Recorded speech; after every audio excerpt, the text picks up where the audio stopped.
Is this called gavel? I don't know. How do you hold this one? A gavel. Gavel. Gavel. Okay, good afternoon, everybody. And I hope this is my last time to use this gavel. And I hope you had a good lunchtime with networking, meeting old friends, meeting new people. And now we are here to go on to our afternoon session, which is on the integration at country level. In the morning, we talked on this global strategy of Skin NTD framework. Now we are going to more specific items. So what has been done at the country level? And we are having talks from Africa, from the Pacific Islands, and from Central and South America, which we are very much looking forward to hearing. So our keynote speaker for today is Dr. Inigo Lassa, who is the General Manager of ANESBAD Foundation.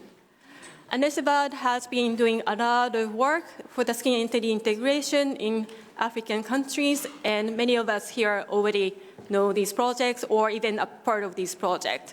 And today he'll be talking to us about the Skin NTD integrated approach, practical experience. Thank you, Inigo. Thank you, Ri. And thank you to WHO for giving us the opportunity to present our work in Western Africa. And especially thank you to all of you for your commitment in support on Skin NTDs. Well, my idea is to speak during the next 10 minutes about our experience with the integrated approach. And then in the last 5 minutes, I will explain our future plans with skin in Sub-Saharan Africa. Well, due to time constraints, I'm only going to present the overarching results and lesson learned. And we'll pass the slide. Okay. Because there is much more medical data and analysis from our work in the integrated approach that we can share with you if you are interested. Particularly, we have 4 evaluations and 1 meta-evaluation of all the intervention that you are gonna see now. Okay, so we supported the Skin NTD national programs in 4 countries, 5 districts in Ghana, 6 districts in Côte d'Ivoire, with the support of the organization Raoul Folero. And countrywide, we also work in Benin and in Togo with the support of the DAF organization as an implementing partner. Our work in the integrated approach started in Benin in 2017, and it continues to date in the 4 countries. In Ghana, we started in 2018, in Côte d'Ivoire, 2019, and in Togo in 2020. Our financial support was nearly 16 million euros during all these years. Well, the integrated approach, all the programs included more or less the same work packages, like social mobilization, active case detection, what it means community-level activities, door-to-door, and tracing contacts. Plus also physical rehabilitation, country ownership, integrated planning or mainstreaming, and diagnostic and treatment. We also supported activities into social determinants or cross-cutting topics like WASH and gender. So this was the first time that our organization was working on this integrated approach, so we wanted to be able to gain insight on the progress that was being made. To do this, we use 3 different criteria to measure its evolution. The domain criteria, this goes from basic integration, where the different national programs merge just the core activities, to a meaningful integration where there is only one Skin NTD national program that includes integrated attention to all Skin NTDs. The grade criteria, this is kind of similar to the domain, but it's focused more on the how. So it ranges from basic operational coordination to meaningful integration, which means, for example, that there is one overarching plan that covers all the different operational needs at all levels, like the current country master plan that you already know. The last level, the level criteria, this is the most demanding one because it talks about mainstreaming. So it ranges from basic integration, referring to coordination at national level, to a more successful integration, which includes a strong involvement of district and community levels and their interaction with regional and national level across actors as well. So the overall impact, the overall results were the following. Well, regarding the domain criteria, only Togo has, at the moment, just one integrated scheme NTD project. The rest of the countries still have several programs. And regarding the grade criteria, Benin and Côte d'Ivoire, although they both have different national programs, the operational goals were very well coordinated between them. Okay?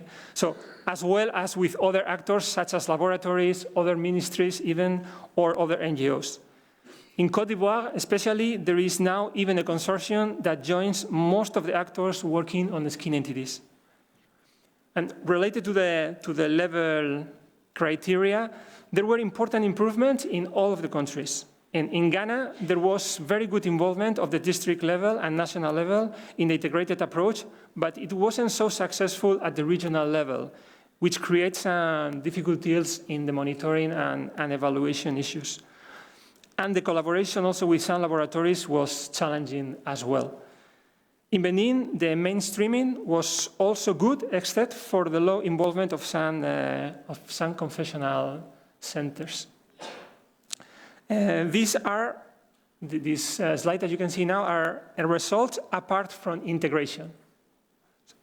So here we have an interesting contrast, because even if having an integrated approach for active case detection is obviously very logical, we didn't reach many of the indicators that we had in this crucial work package.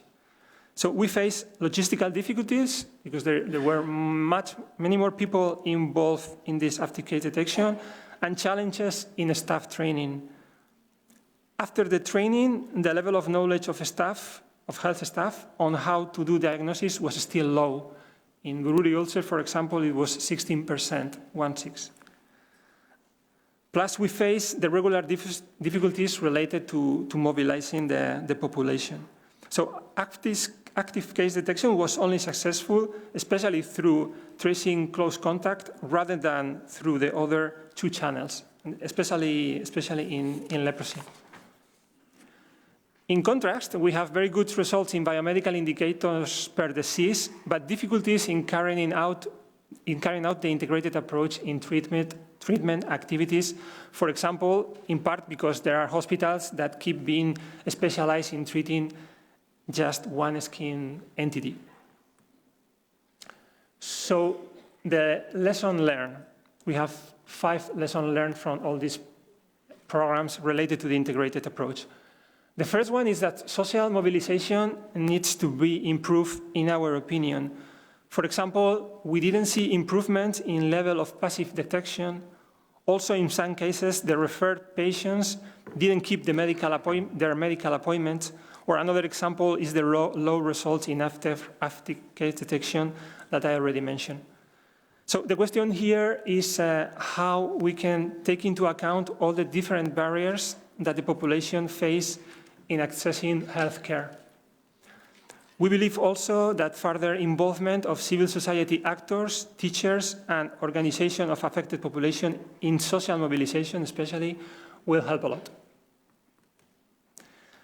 So, in our opinion, process to develop the integrated approach requires further step-by-step guidance for operative planning, use of resources, etc., between the levels of the health system, including, in some cases, other ministries. We are good at the strategic level, but we need better operational plans. We are good at developing master plans, gathering different actors at different levels, good at creating consortiums, but we need to improve in making them operational. So we also need to better understand how to integrate cross-cutting issues or social determinants that are essential for improving the quality of life of the affected population, like WASH, environment, livelihood, gender. The resources to work on these lines are very limited. So we should understand how to prioritize them. At the same time, to work on them, we need to involve actors, of course, outside the health sector. So integration is clearly useful for active case detection. When schools are included in these detection activities, it works even much better. No? But analysis of the results of integration should go beyond active detection and study its effect on the later phases of diagnosis and treatment and subsequent stages like we heard before. So in the 4 countries that we work in, we saw that the vast majority of the detected cases were different dermatoses. This is you can see the example in the chart of Benin between 2017 and 2009. But in the rest of the countries, the other 3 countries, the results were very similar. So only from 3 to 5% of the detected cases were skin NTDs, and half of them, as you can see, scabies. So we are not only talking about the cost of controlling, eliminating or eradicating skin NTDs, but also about being able to provide the service for all dermatoses. We treat Buruli ulcer free of charge, as you already know, while charging for the treatment of other ulcers. So how patients can understand this? It means also that all the other skin diseases are not necessarily treated. We raise questions about how medicines are to be provided for other dermatoses. No? Also, the dermatological approach implies that we will need further investment, for example, very clearly in training activities. So, based on what we observe with the dermatological cases, we cannot help but raise this very basic conclusion, even if it's obvious, for us it's very important. No? How can we help to further strengthen the health system so they can successfully attend a wider range of community health needs? So by doing this, we will improve the universal health coverage of the affected population and make progress in the right to health. So for the future, our foundation,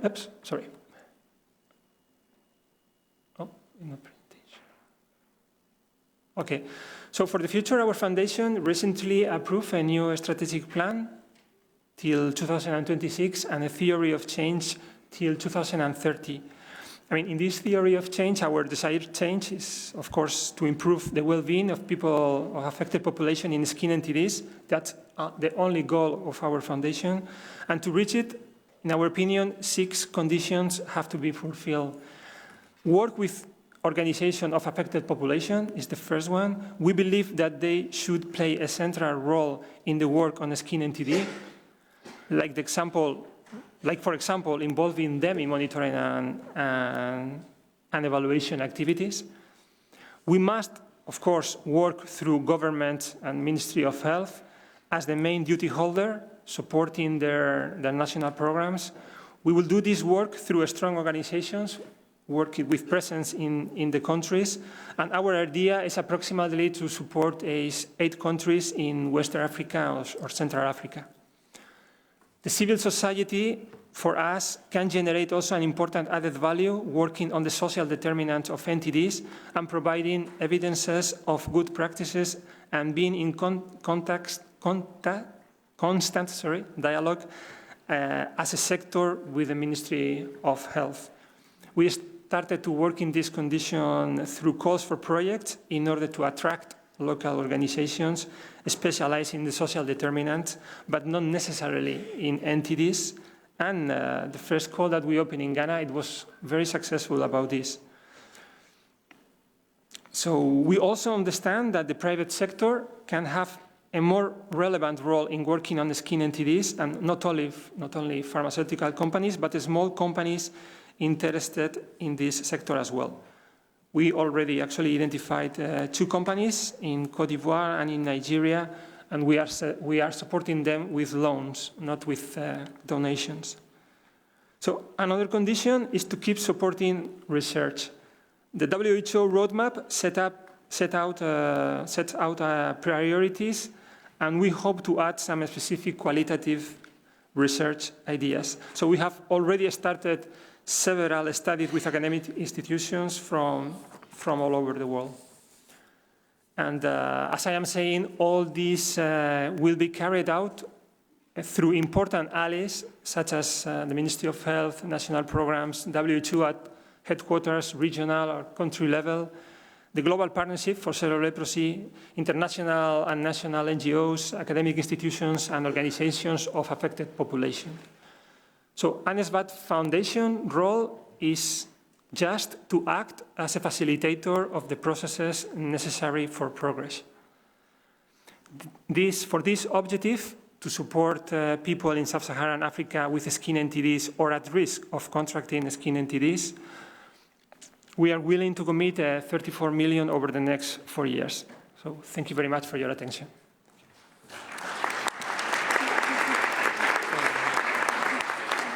Thank you, Nico, for this great overview of what all the ANESBAT has been doing mostly in West African countries.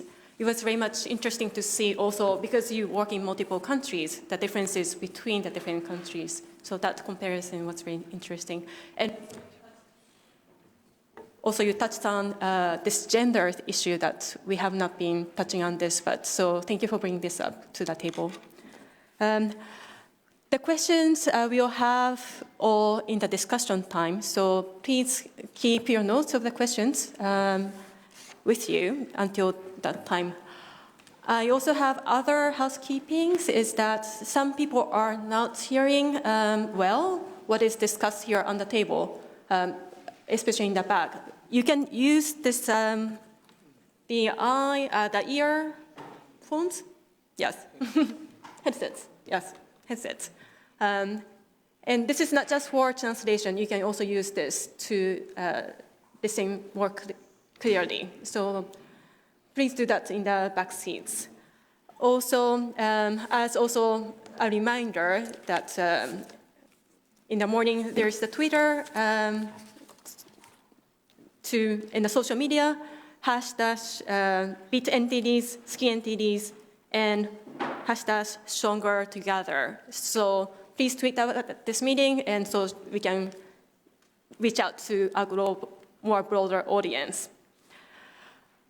Also, I think one more thing is that we would not also like to dismiss, neglect the virtual audiences, and we are happy to hear them. Please write any comments, any questions in the chat.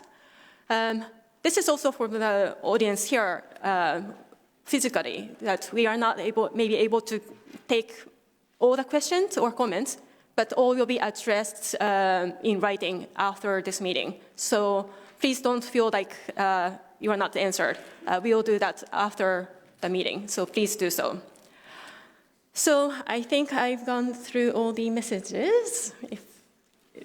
Okay, so next on is we'll go to the next presentation by Professor Andrew Steer from Australia. He's the director of World Scabies Program and also the team director of Infection and Immunity Rudolf Trojan's Research Institution.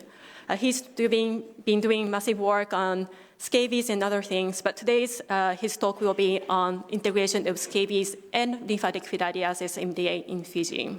So the floor is yours, Andrew. Thanks.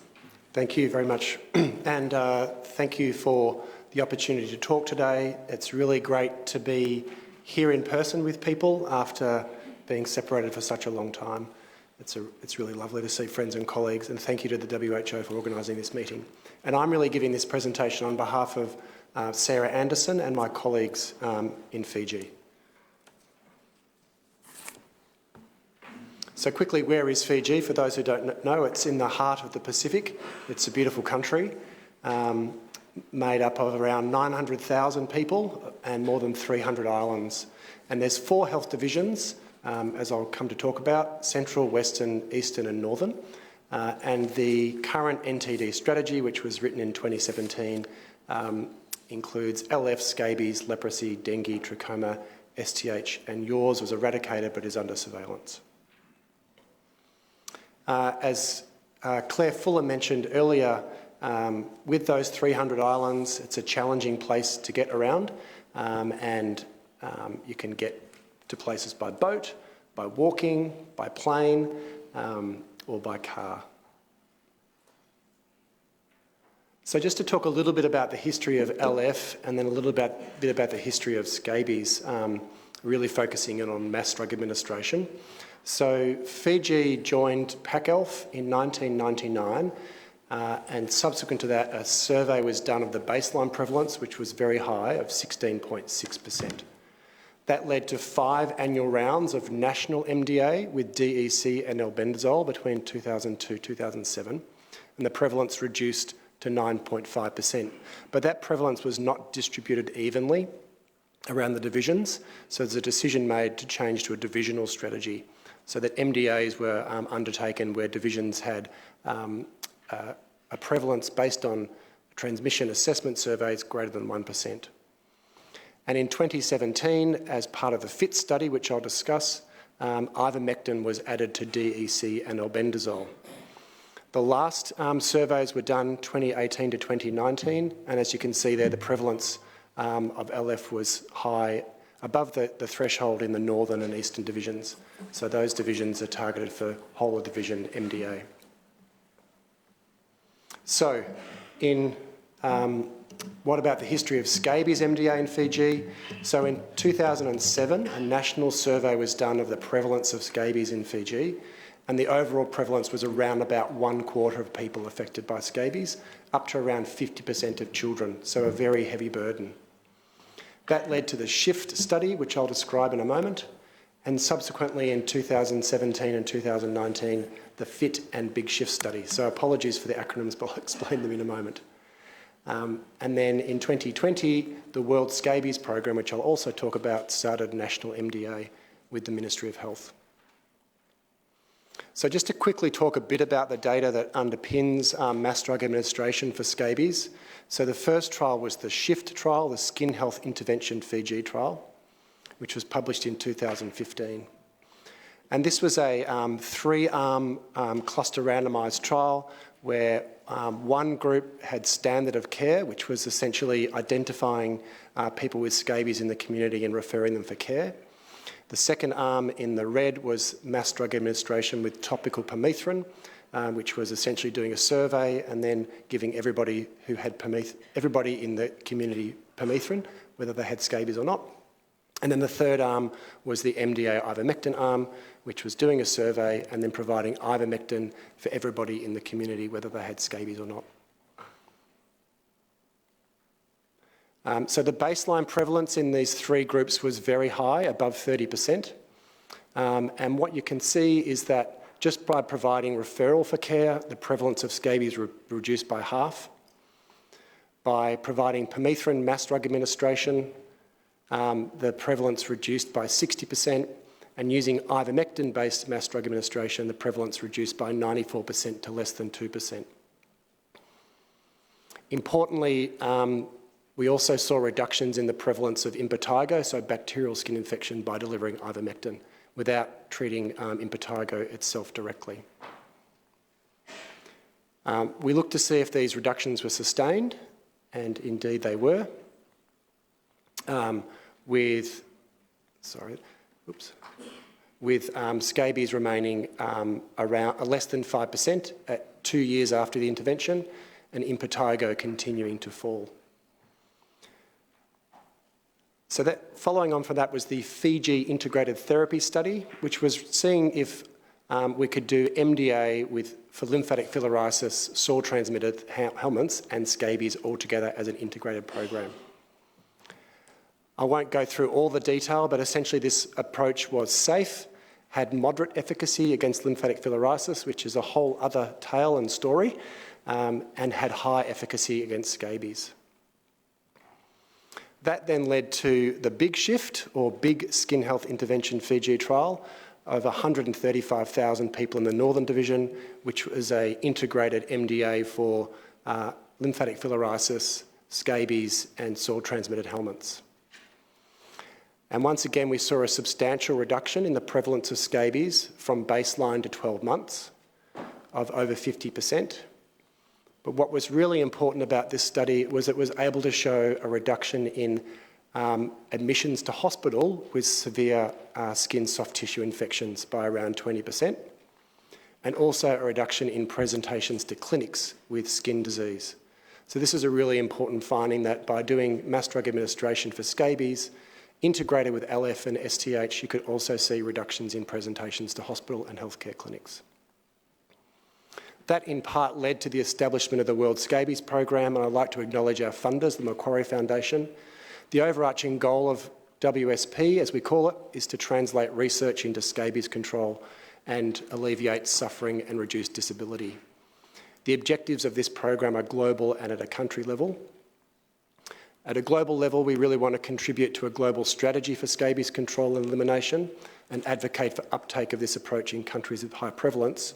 And at a country level, in Fiji and the Solomon Islands, it's to eliminate scabies as a public health problem. So in Fiji, we've taken an integrated approach with lymphatic filariasis because, as I showed you before, the the eastern and northern divisions are targeting both MDA for LF and for scabies. So based on the possibility that we could have increased cost efficiency, reduced burden on staff and reduced burden on communities, using ivermectin common to both strategies, we decided to integrate. So that was in the eastern and northern divisions in 2022 and 2023.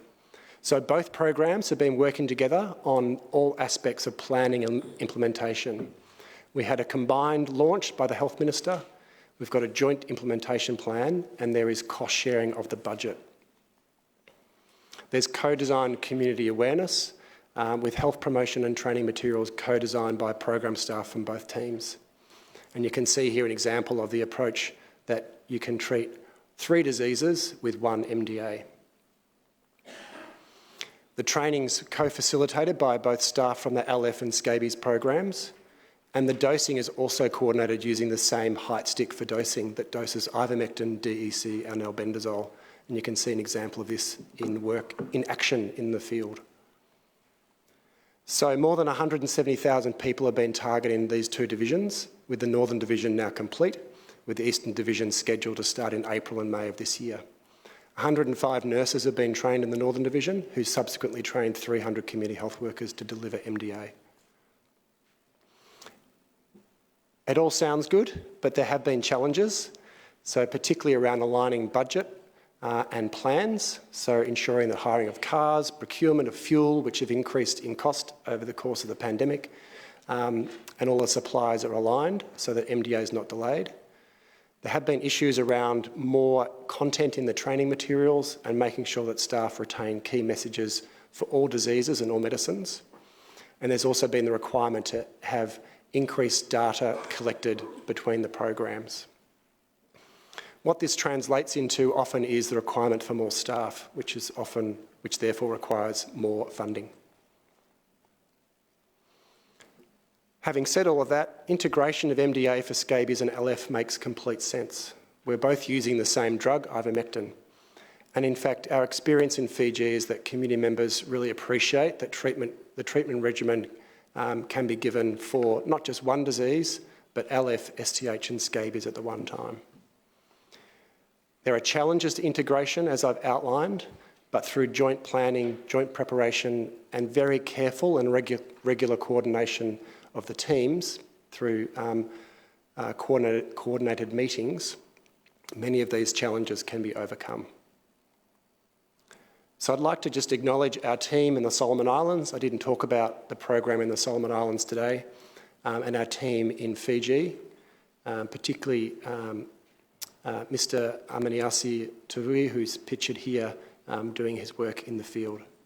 And I'd also like to acknowledge the Ministry of Health and Medical Services in Fiji, the Macquarie Foundation and JICA, as well as the WHO Western Pacific Regional Office. Thanks very much.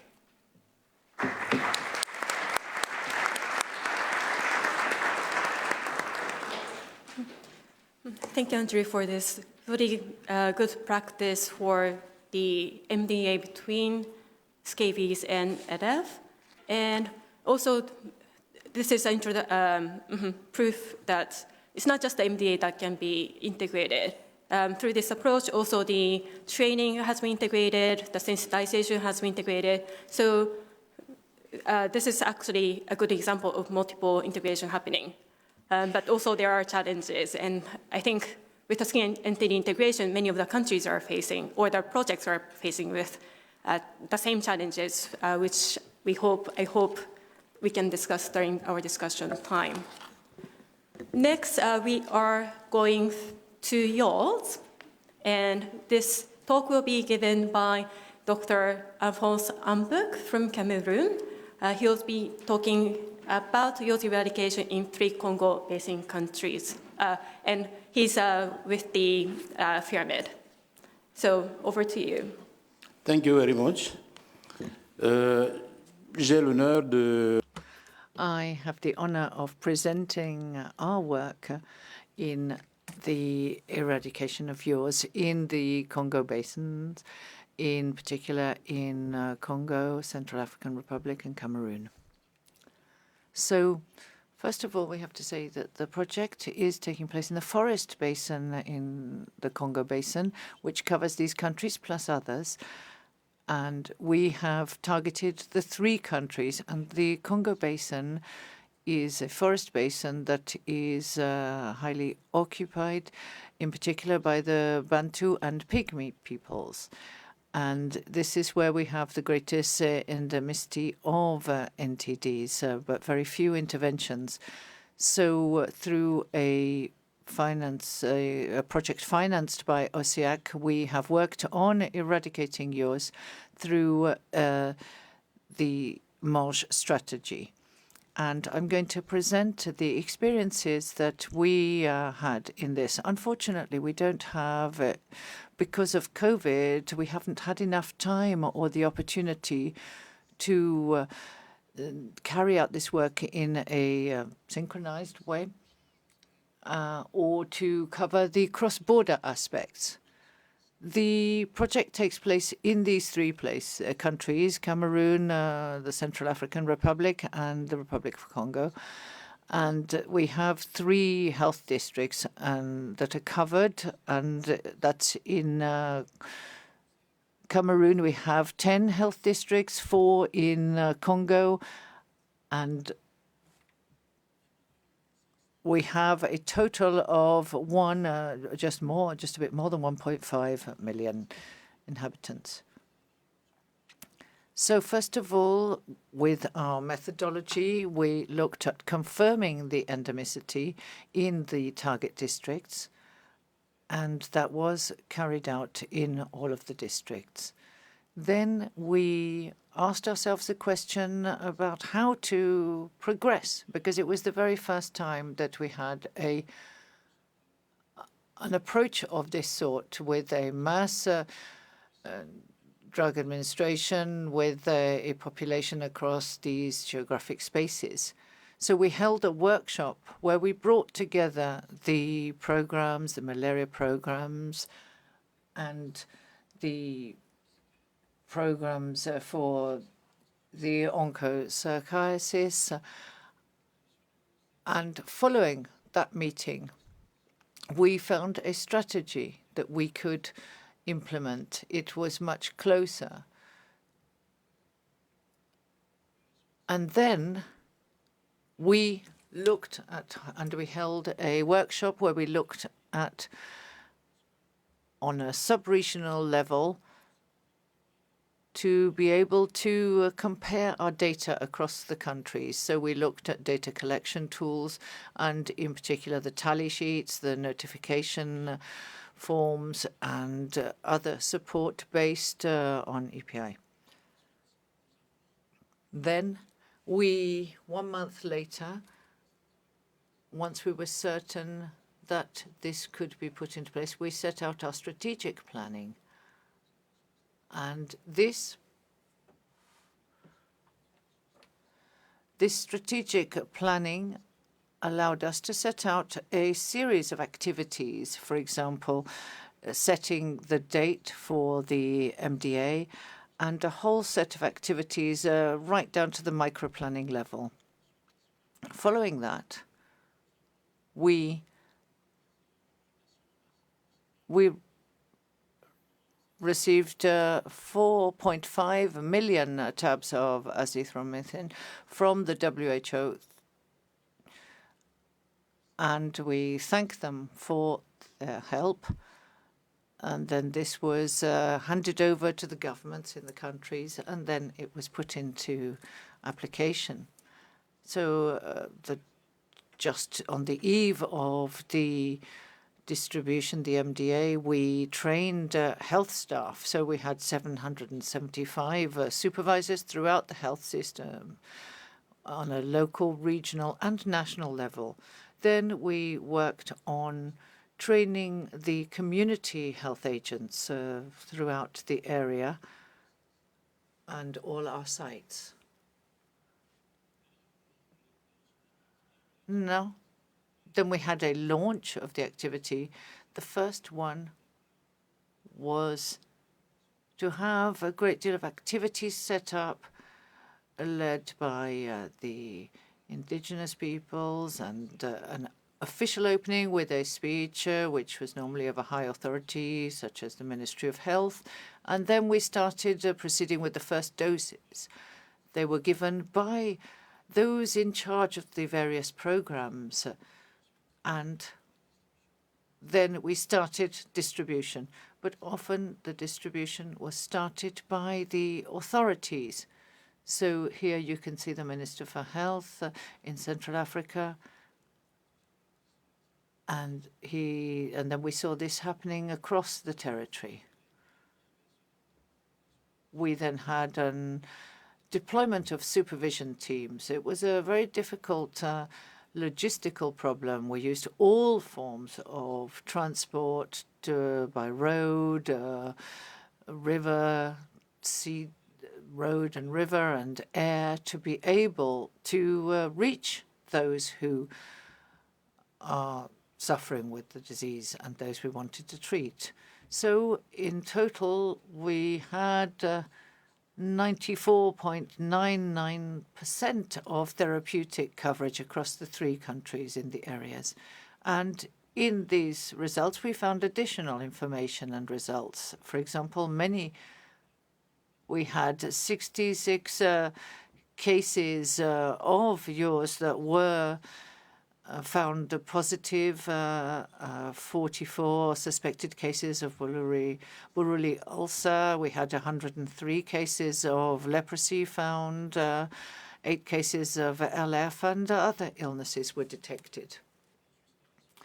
Just after our MDA campaign, we held poster distribution activities, and this was done through carrying out in the region some more strong actions, which meant that we were able to have sufficient cases diagnosed and confirmed through the various tests that we put into use.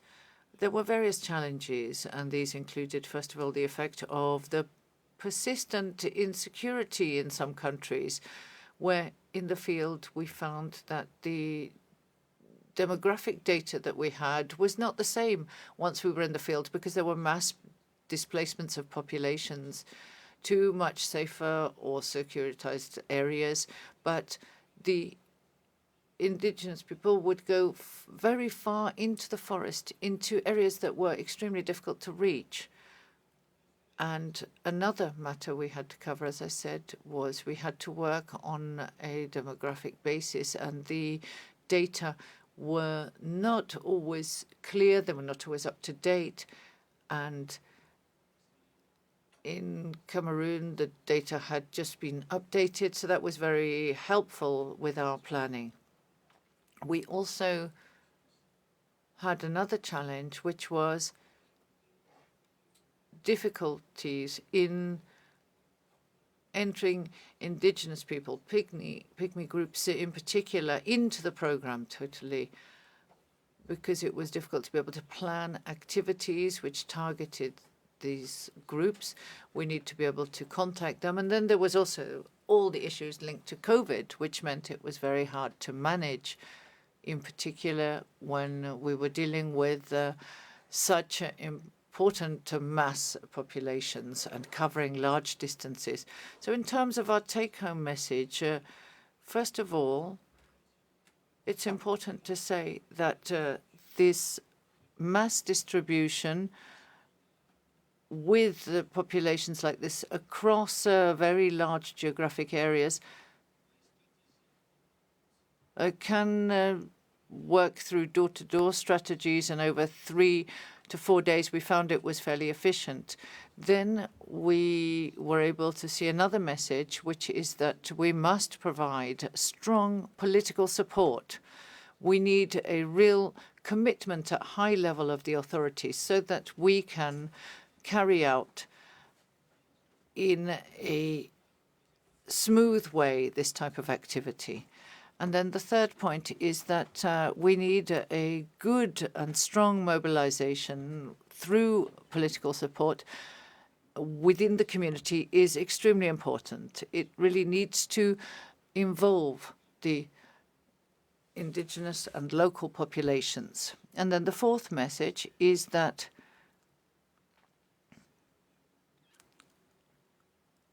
there is a problem in terms of demographic data. We had difficulties in places where because due to security problems and so forth, it was impossible to update the listings and registers of villages and populations. And so that made it difficult to have a good geographic coverage. In some countries it was available, but this is something that has to be taken into account when we carry out this type of activity. And then the last message is that we need to understand that a mass distribution is something which can be very useful. We were able to detect a certain number of illnesses that we were able to find through the various campaigns, including during the MDA and in the post-MDA surveillance. And then my last point is that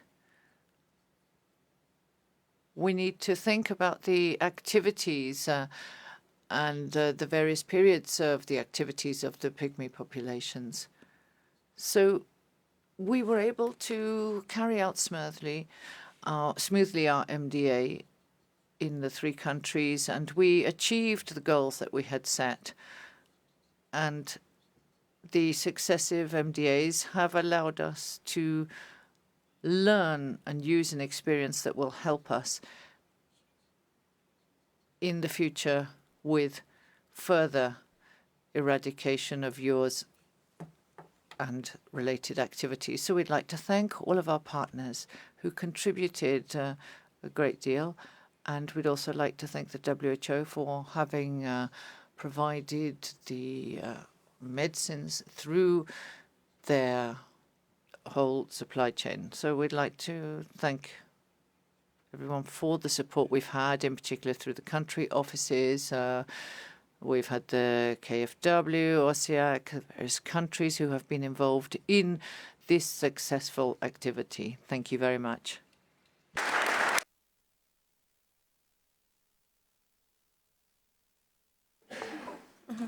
So mass drug administration for yaws has been, well, it was done in the past during 1950s, 1960s, but has been new strategy. And it was really nice to see how it is really happening in these countries in West and Central Africa. And also that for MDAs, lastly, Dr. Ambok touched on the importance of the drugs, and this is very key. And also another challenge that drugs are the key for the MDAs, and also if we find other diseases or other conditions, what we are going to do with the skin NTD integration. So this is kind of the discussion that always come up when we discuss about skin NTD integration. And well, I anticipate that we'll also discuss about this during this course of the meeting. Well, not to lose time, we'll go to another next speaker, and we are also going across the continent, across the Atlantic Ocean to South America, to Brazil, and we will be having Dr. Shimada and Penini from the PAHO. She's a PAHO coordinator, and also at the Alfredo Dumata Foundation for Tropical Dermatology and Mineralogy. And I'm very happy to have you here and have the talk from Brazil, from South America, which we have not been hearing so much. So very interested in your talk. So please, thank you. Thank you very much for the invitation. I thank the WHO for this opportunity to be here and talk about our experience and what we have done. So I'm Silmara Penini. I'm a dermatologist, and I coordinate the activities of PAHO WHO Collaborating Center for Leprosy, which is the Alfredo Dumata Foundation for Tropical Dermatology and Venereology. This foundation is a teaching, research, and assistance in dermatology institution. It's an institution. And it also coordinates the leprosy control program of the state of Amazonas. But here, I'm going to focus on leprosy activities, active case findings. To introduce, and the state of Amazonas is located in the north of Brazil, and it occupies almost 20% of the whole country and has a low demographic density. Among the skin NTDs, leprosy stands out due to the ability to evolve with physical deformities and social stigma, and also because of its endemicity in disease, it's endemic disease in Brazil and in the state of Amazonas. Here we can see the state and a map of the state where you can see most of the municipalities with medium to high number of diagnosed cases, and we still have some municipalities that are hyperendemic. So our objective is to reduce the burden of leprosy in the state of Amazonas through early diagnosis and treatment, and in an integrated way to promote diagnosis and treatment of skin NTDs in active screening activities. Here you have an advanced case of leprosy and the deformities we can avoid. Also, subcutaneous skin mycosis are prevalent in our state, like chromomycosis, the first one, lacasiosis or Jorge-Lobo diseases, sporotrichosis. And also, leishmaniasis is a problem. And just to remind that in Brazil, leishmaniasis can reach the nose, the mucus, and also may cause deformities.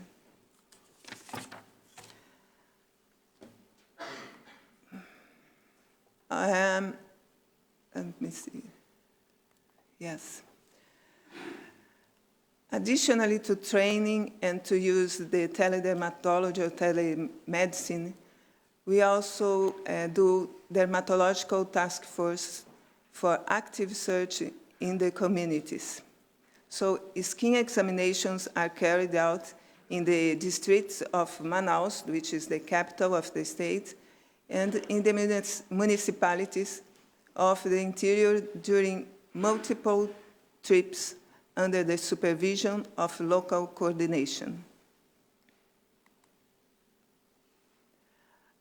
Special population, also like indigenous people and school children, are examined by technicians and consulted by dermatologists. Here we see a form that was created to using cell phones to encourage the parents to look at the skin of the children, and they mark and authorize the examination of the skin and the care of the children at the school. So the results we show here, three years before the pandemic, that the activities were done in the priority municipalities, those in green, and all type of skin diseases were diagnosed. And a significant number of neglected tropical skin diseases, like deep mycosis, leprosy, scabies, and warts.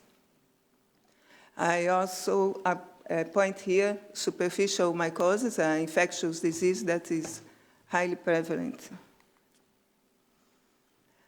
And in school children, in 2 years of examination, we could diagnose 40 cases of leprosy, which is very high number, and a total number of 34,000 school children examined. In January of this year, in reference to the World Leprosy Day, we did a dermatologic open examination day. And we could diagnose 8 cases of leprosy in 1,000 people. And this means that, just to have an idea, we diagnose about 2 cases daily in the whole state. And in this day, we could diagnose 8 cases. And our main challenges are the geographical access and distance to the municipalities. The Amazon basin is considered the largest in the world, and rivers are the main access road to many municipalities. And the most distance, we take days to get there. And the foundation is a governmental foundation, and the financial resources are unstable and limited. And we train health professionals, but there are many exchanges of trained people to other health programs. And another problem is to maintain the patient in regular treatment for a period of 6 to 12 months, according to the clinical form of leprosy. And if you don't do this, and we have a problem, it's not enough to have so much effort to diagnose, to make the early diagnosis. And to conclude, I show here a graphic where in blue or green, we see the Amazon state, and in orange, we see the Brazil. So for many years, we were in the first position of detection rate. And, but in the last years, we are very, very close to the median of the Brazil rate. So comprehensive care for patients with dermatological disease and active search activities have been essential for early diagnosis, treatment, and transmission of control of leprosy, and also other skin NTDs.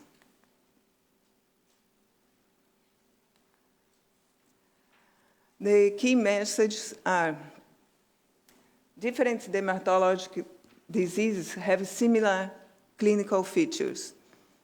So training health professionals in basic dermatology is needed to control leprosy and other skin NTDs. Active case finding is important as it provides access to pent-up demand, and the offer of a comprehensive dermatological examination makes it possible to diagnose cases that do not attend specific units of leprosy care for fear or discrimination by the population. So this is the team we have. It's a multidisciplinary team with technicians, dermatologists, nurses, and social workers. And we thank all for all the efforts that have helping us to achieve these results. Thank you.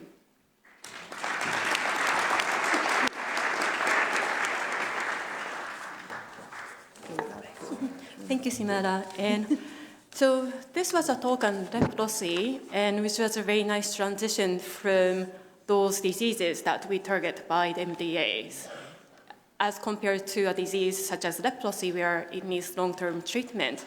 And really, detection is not enough, that we need to really follow up these patients, and how we do this as a part of a skin NTD integration and everything, disease control.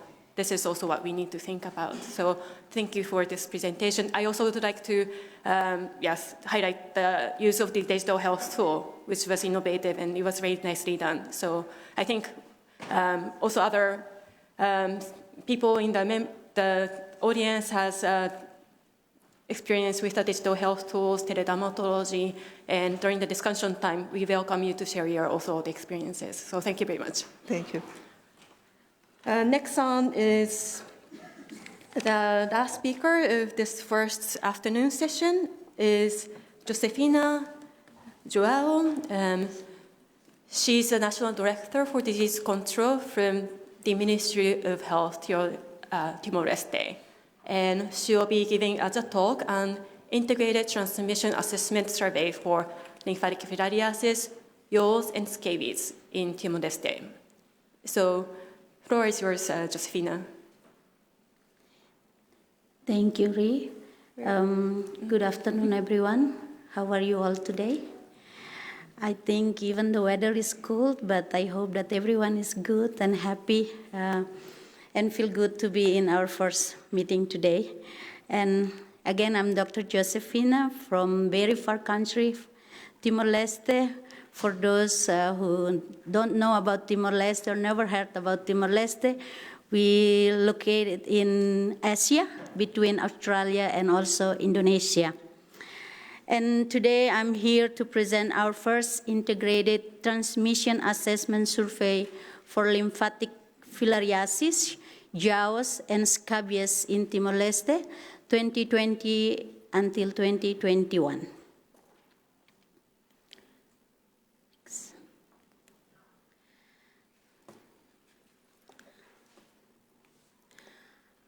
According to the National Parasite Survey in 2012, all municipalities in Timor-Leste were endemic to lymphatic filariasis. The prevalence was more than 2%, range from 10.3% to 35% in some municipality. And the national average was 17.5%. It was greater than 1%. We were very far from talking about the elimination, LF elimination program in Timor-Leste.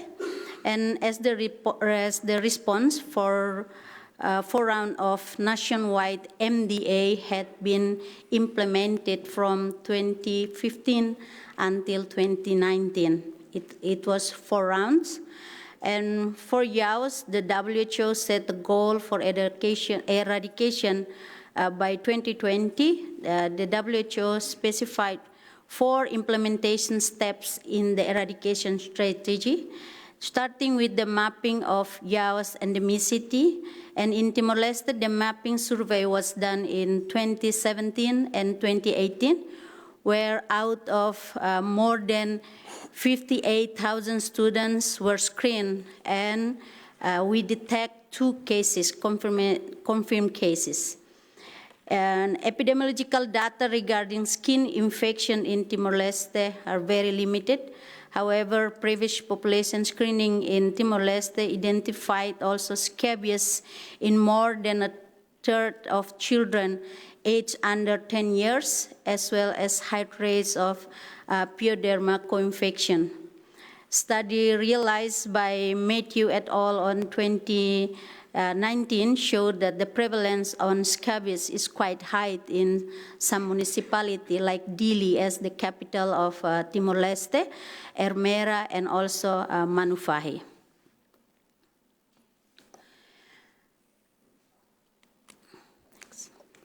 The implementation of 4 rounds of MDA was done with 100 geographical coverage, more than 65% epidemiological coverage.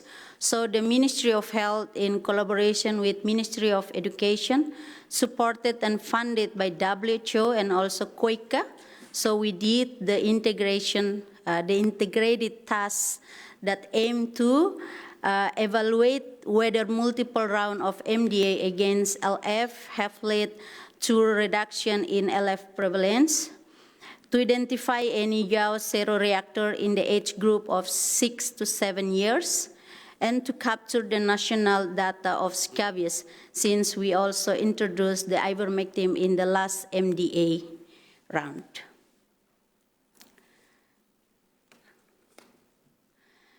The methodology for diagnosis was based on Brugge rapid test to detect Brugge species antibody and filariasis test strips for the detection of Wuchereria antigen. Night blood collection was carried out for the children with a positive result on either the AB or antibody or antigen test for myclofilaria detection. A child with suspected Yau's lesion was tested of his or her blood with a rapid syphilis test and confirmation with SD Bioline or combo card test to identify a child with treponemal antibody. And skin inspection was done for scabies and JAS. The study was done in the selected primary school from all municipalities, where we targeted all students in grade 1 and also grade 2. And we divided the municipalities into 7 evaluation units. If you see in the screen, it's according to the colors that can be seen in the screen.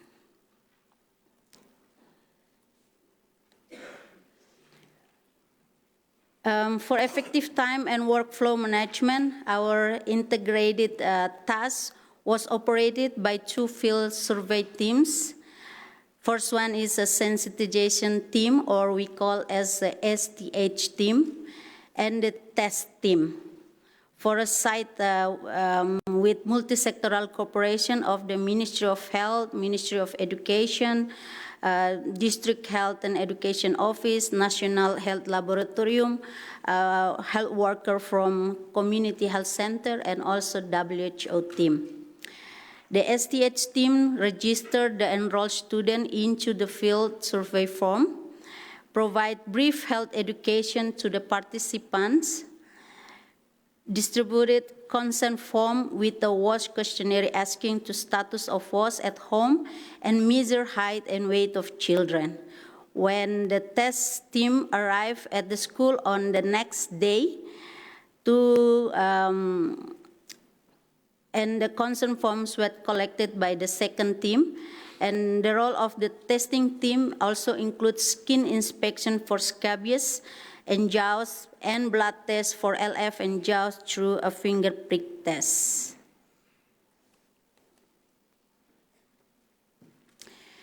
The results, the major funding from the integrated tasks were as follows. From September 2020 to November 2021, as many as 234 schools from 71 community health centers catchment area in 13 municipalities were visited. All 234 school information was recorded. School in some municipality like Aileo, Viqueque, and Bobonaro had limited access to drinking water. Only half of the water source was through improved source in two municipalities, Viqueque and Cobalima. More than 90% of the surveyed school had improved toilet infrastructure. Water supplies for hand wash stations were not present in half of school. Among 16,800 students enrolled in these 234 schools, more than 11,000 and 12,603 were present in survey day 1 and also day 2. The mean age of grade 1 was 6.8 and 8.0 for grade 2. Out of the total of 11,292 FTAs and 11,290 Bruger rapid tests, 5 of FTS tests and 1 Bruger test so positive in that time. And the FTS positive was in Likisa, Aileo, Viqueque, and Oikusi for municipality, and Bruger rapid was positive in Oikusi. And for the confirmation test with the night blood test, and the result come as the confirmation all negatives. So therefore, all the evaluation unit have passed test for lymphatico-filariasis.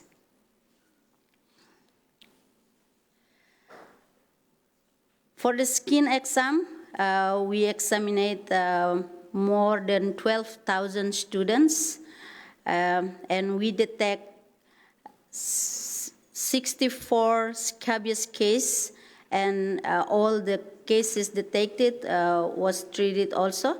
And the rapid diagnosis tests using as the BioLine or combo card tests were conducted to 211 students with just like skin lesion to find zero positivity, and the result was also negative.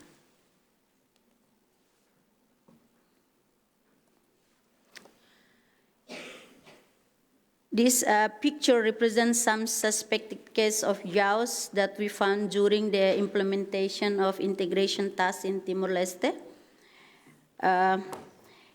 In Timor-Leste, it is very common image in remote areas of children walking barefoot, including when they are going to school.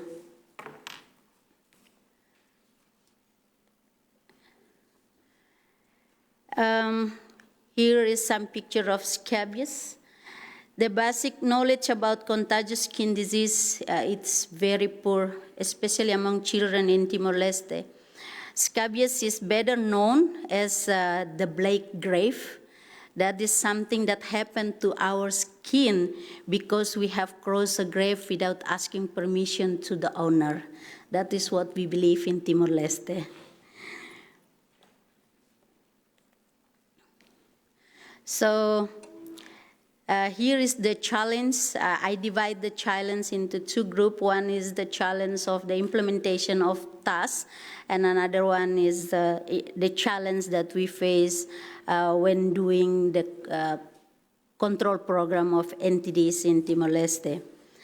Integrated tasks was originally scheduled for early 2020, starting from March and reaching all EU by September 2020. However, it was put on hold and resumed multiple times due to lockdowns and other preventive measures, the COVID impact. The state of emergency announced on March 2020 and extended up until late 2021, along with several months of complete lockdown in half of the municipality, inevitably lead to delay in activity implementation. And also, due to the COVID pandemic, we also got disrupted in supply chain of procurement for all the consumables that we need to deliver or to do the tasks. And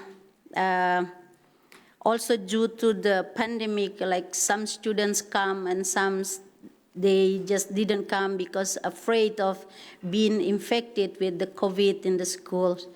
And also because of the, I think, a lot of challenge in during the implementation of these tasks. And for the control of program, we have like inadequate resources. We still need to invest more on the area of NTDs like human resources, increase the budget and strengthen the health system for early diagnosis and treatment. And as I say, lack of community participation also still is a big challenge, since lack of knowledge or simple tradition that make our community still see the skin disease as part of bad culture, or some punishment for having make a mistake in their culture or tradition. And the community believe that just by doing the culture well and asking for an apology, then this disease will be cured or will disappear by its own. So no need doctors for that. And we still also have a very inadequate surveillance system, or very manually, so still cause-led reporting and also loss of data. So the conclusion is the extremely low LF prevalence for AG and AB compared to the baseline study in 2012 indicate that MDA program in Timor-Leste have been successful with favorable drug coverage, high compliance that has controlled LF transmission. No JAWS detected. Prepare for the verification of absence of JAWS transmission by collecting necessary information and evidence for JAWS eradication throughout the country. Strengthen the diagnosis and intervention monitoring of scabious other skin entities. So I want to acknowledge our Ministry of Health, WHO Timor-Leste, and Ministry of Education, COICA, MENGIS, and our big researcher, National Prof. Nelson, and other colleagues that participate during the implementation of integration tasks in Timor-Leste.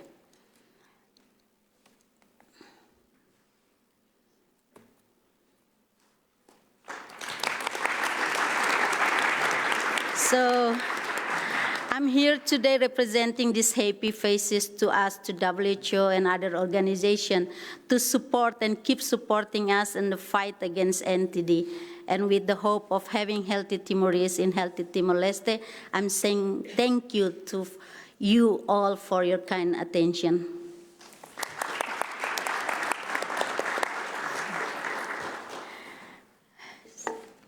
And thank you to Josefina and all the team to doing the work and amazing work in Timor-Leste.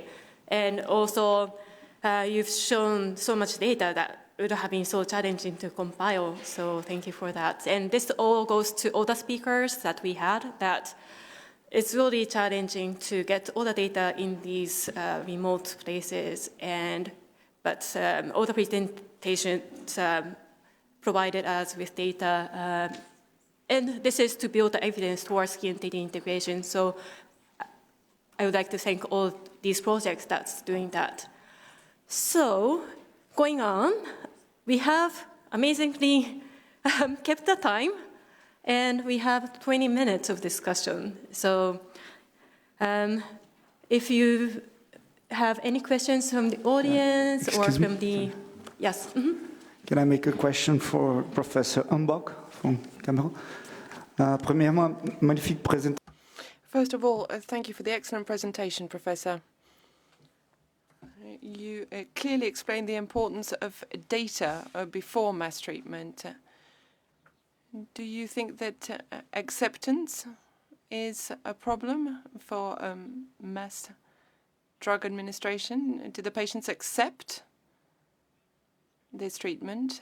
And secondly, do you have any experience with populations in prisons? Should I reply or what? Okay, thank you. I'll answer in French. Good afternoon. Yes, theoretically, we couldn't show you all the data, but in most campaigns there are refusals. Everyone was trained, but there were some refusals. That's what you meant by the question, right? Yes, absolutely. I wanted to know what the uptake was, whether there was a general acceptance. Yes, there were some refusals. But as you can see, we, first of all, started with advocacy and the involvement of the authorities, a lot of awareness raising in the field, and the authorities and program managers themselves take the treatment, take the pills in front of everyone else, so that makes things easier. But there are a certain number of refusals, because during COVID, for example, a lot of people were afraid of COVID, because they heard that the treatment may affect their COVID status. So there was some reluctance, but we needed to make sure they had the right information.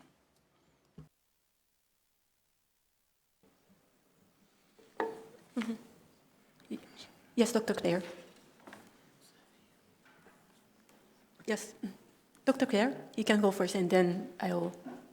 A question for Andrew Steer.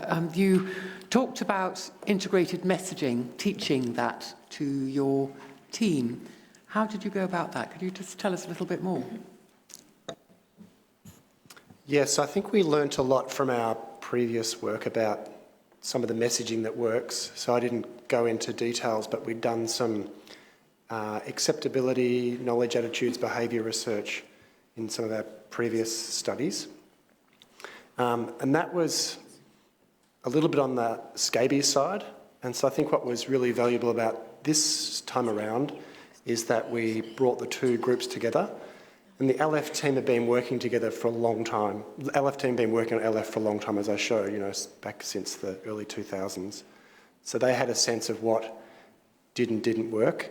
And I think their sense was that there was some MDA fatigue. And so I think that the two teams came together and had a recognition that this message around one treatment for 3 diseases could be a big impact.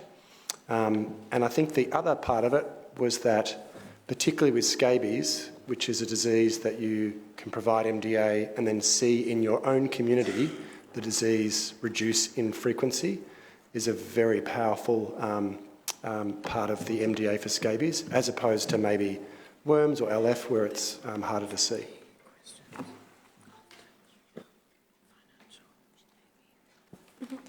Thank you. And Dr. Rowell, is it something related? I've got a question for Dr. Silmara. In your presentation, you discussed one of the NTDs I suspect we won't be talking about much, where molecular diagnosis is becoming really critical, which is sporotrichosis. In Brazil, is the routine access to molecular tools to diagnose?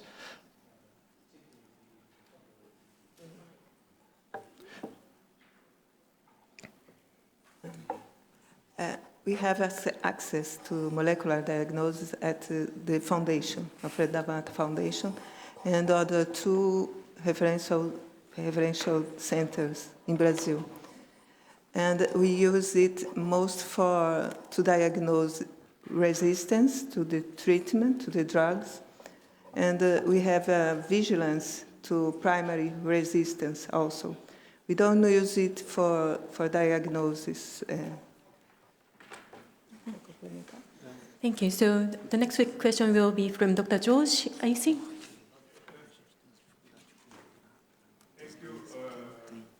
I will tell it in French.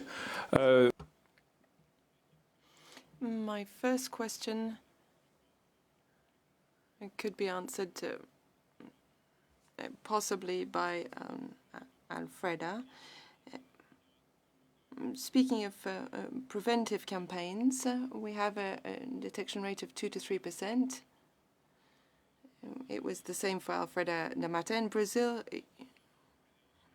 You said that there were units for those patients, so I'd like to know what happens to all the patients, all the cases that are detected but cannot receive treatment, and it may demobilize for future campaigns.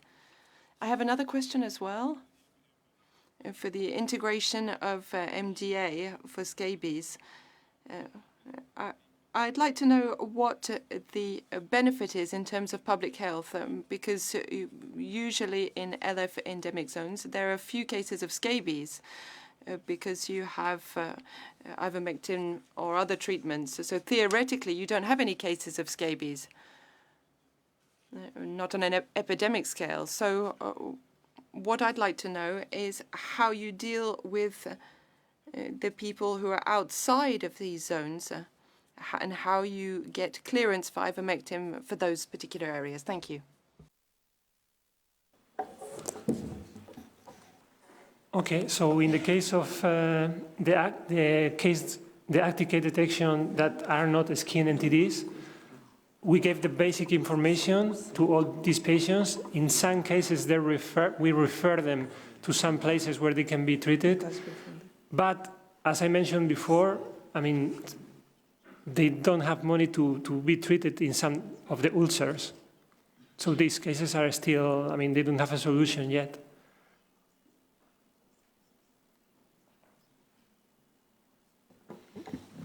Maybe I can respond to the second part of the question. So I respond in two ways. So that the first is that not all LF MDA contains ivermectin. So in the Pacific, for example, MDA for LF has been with DEC and albendazole. So there's been no ivermectin-containing regimens until the onset of, or the introduction of triple therapy, ivermectin, DEC, albendazole, into those areas where control has been challenging. So that has been a great opportunity to observe the impact of ivermectin-containing MDA in those regions. And I think my colleague, Fasia from Vanuatu may speak to that this afternoon. I think there might even be some data out of Timor-Leste as well. Then the second part of that question is, well, in the areas where ivermectin is in the regimen for LF or for onchocerciasis, what's the impact on scabies? And the answer to that is I'd love to know, because there have just been very few studies that have told us what that impact has been over time. There probably is an opportunity now for where ivermectin-containing MDA for LF and onco is stopping, to do some post-MDA surveys over time and see what happens to the scabies prevalence. And could you rephrase the question, please?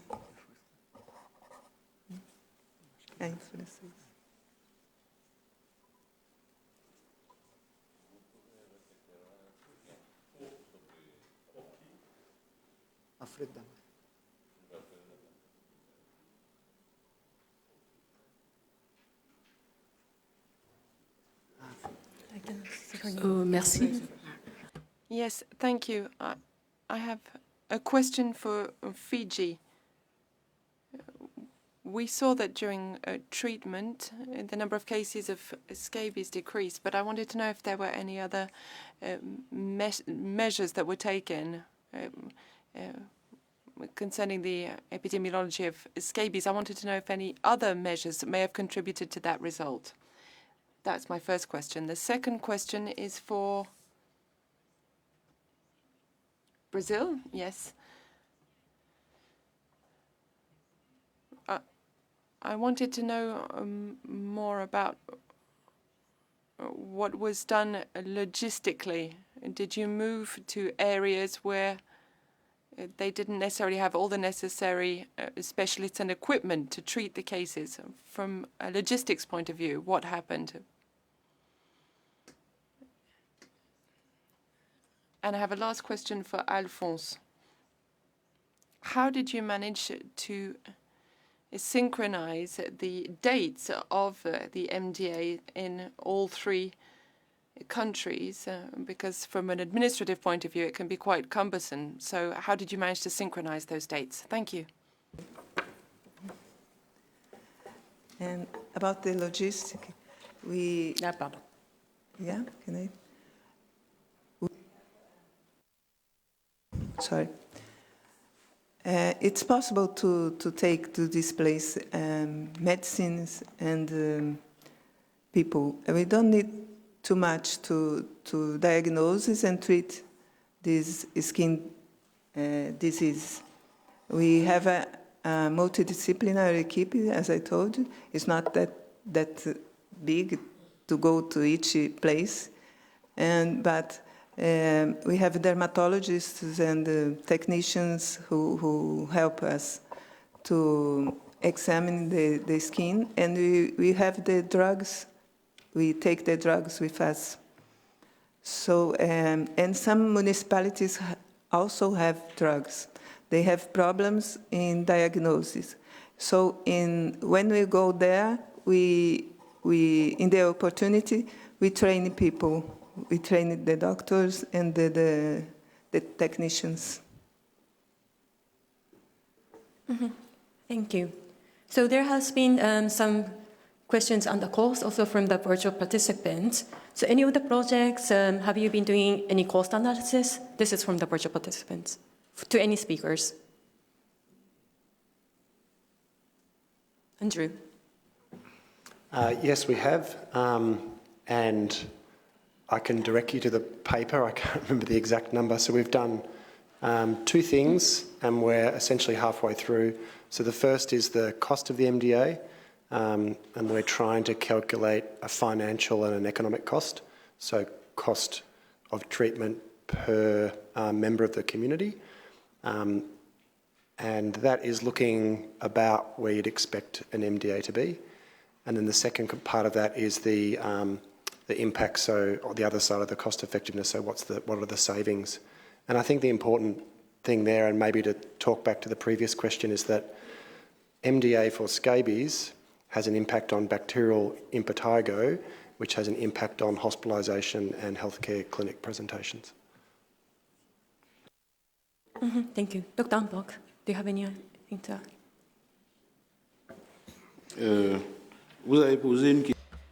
A question was asked regarding how we synchronized the drug administration in the three countries.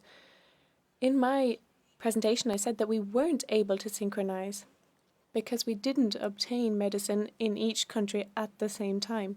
So we were not able to synchronize the rollout of that MDA. Thank you. Thank you. We have a few questions coming up from the floor. Amari.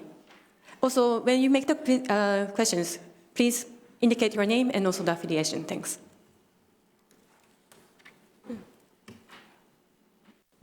Merci. Thank you.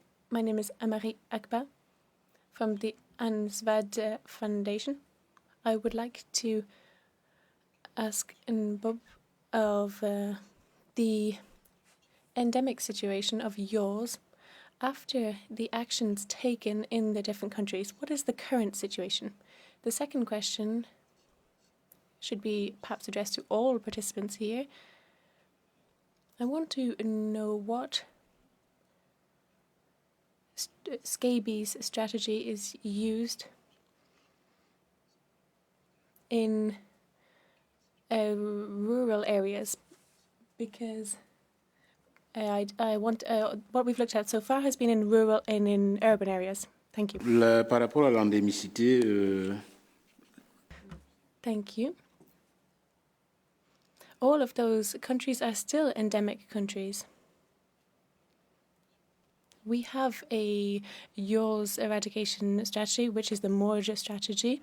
We are planning on rolling it out. Morge strategy can go even further until we are 100% sure that we have stopped the transmission chain, the chain of transmission. But currently, the situation is still endemic. We are continuing to monitor the situation. We still have cases, but it's not the same as at the start. But we are constantly monitoring the situation. Thank you. And we have a question from Dr. in the back, next to Jose. Thank you. So I'm Adiola Bamishayi. I'm a pharmacist, and I have a master's in international health and tropical medicine from the University of Oxford. I work in global health and infectious diseases. So I think from our discussion so far, what is clear is one, logistics plays a key role to be able to, in our efforts to end in NTDs. And secondly, that NTDs disproportionately affect populations in hard-to-reach areas.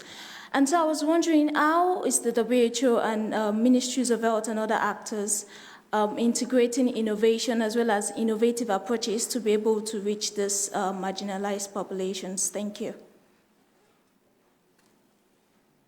Thank you for that challenging question. I think Kingsley, can you address that, please?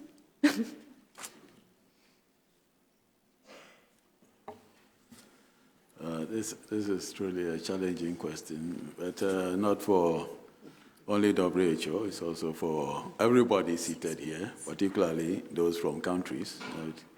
They are the implementers.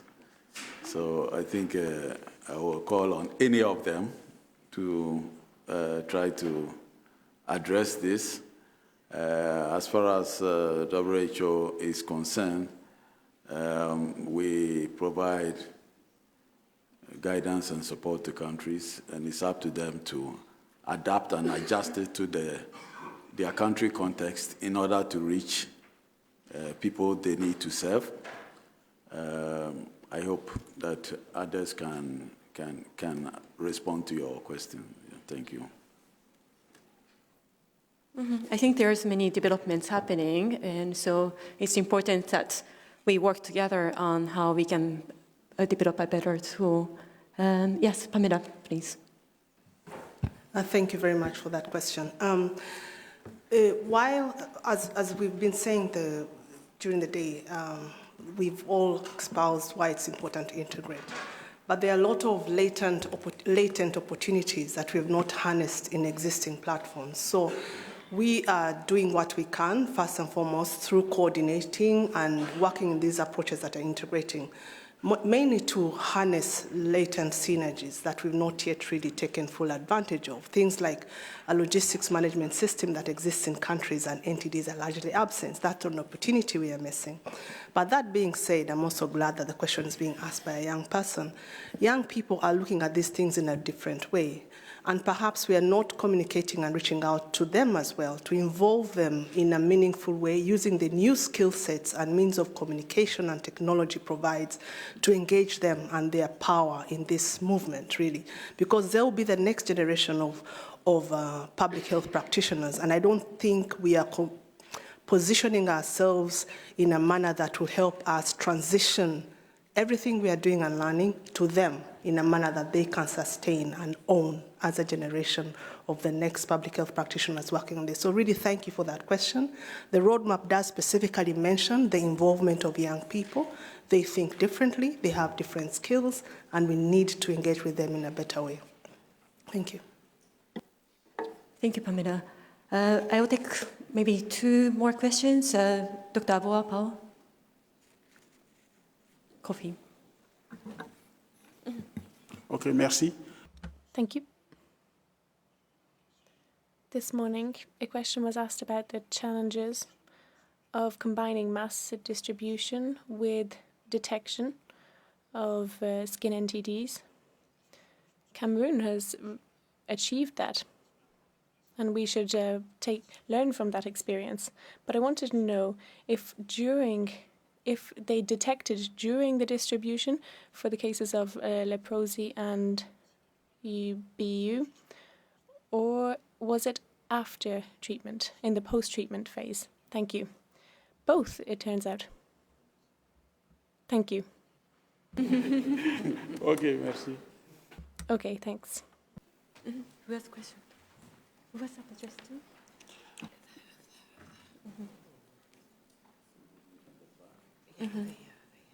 Okay. In the back, please. Yes, one more question. Oui. Very well, thank you. Dr. Pierumba, I represent Action from Belgium in the DRC. My question is on the morgue strategy. I wanted to know if during the planning of the second distribution, when are you planning on doing that? Are there specific criteria? Are you in the post-treatment surveillance phase? Are there certain criteria to program the second distribution? Or is it is there a usual interval, and what is that? Because we're facing the same situation here in DRC. We could discuss that together even. Thank you. Thank you for that question. We planned 6-month intervals, but others could plan other intervals. They could have earlier distributions, for example. In future campaigns, we intend on doing it in the next few months, especially with the arrival of the treatment. Cameroon will soon roll out anfomycin because we have already received that in Cameroon.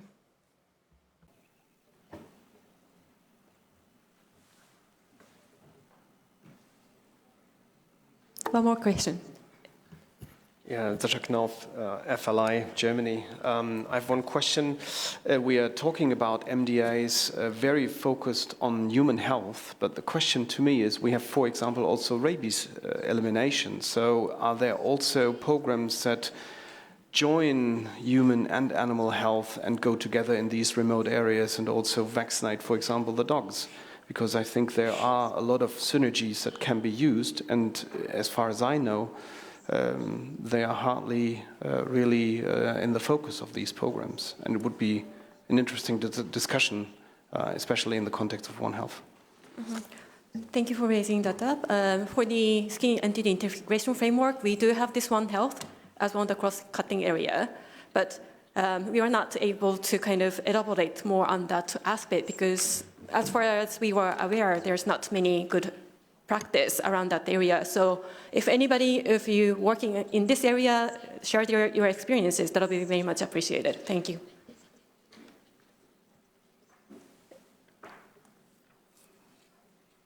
I think we, okay, just one more and then we go. I'd like to share on the Vanuatu experience with the integrations with the livestock. So we do have experience with the integrations of MDA with the livestock department, with the Ministry of Agriculture, where we advocate on the intestinal worm and zoonotic worms infections. Thank you. Thank you. Yes. We can discuss more on that. And yes, this is very last. Oui, c'est pas ma question. It's not my question, but it was a question that was posed in the chat by Papa Mamadou, who says that he wants to know the degree of implication of the organizations for people affected by NTDs in the implementation of programs.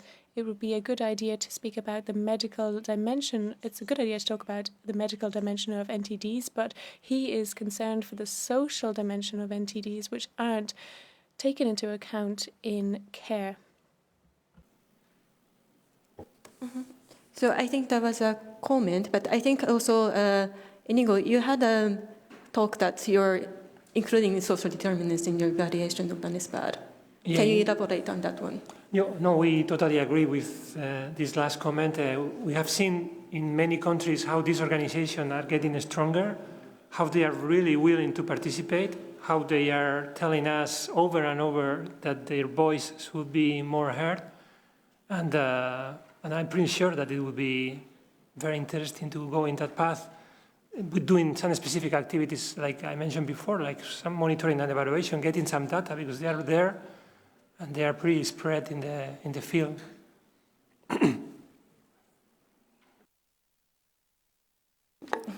Thank you.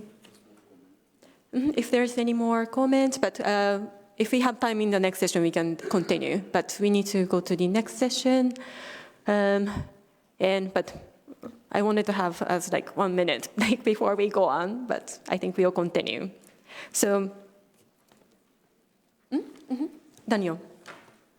Yeah, probably to add on this, the experience of One Health in skin diseases. One disease probably that can be cited is the control and elimination program of cutaneous leishmaniasis in especially the zoonotic form of cutaneous leishmaniasis in many Southern European countries and in some Latin American countries.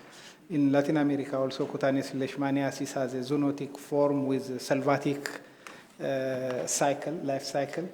The control program involves reservoir control, which is usually dogs, and also human control. So there are strategies to address, like, for example, surveillance, serosurveillance in dogs.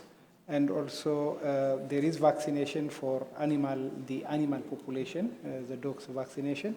So there is a collaboration between the veterinary or the agriculture sector that is implementing the prevention of cutaneous leishmaniasis control in animals, and also the health sector. And recently, also in an outbreak, in cutaneous leishmaniasis outbreak, probably Israel also can add later on this.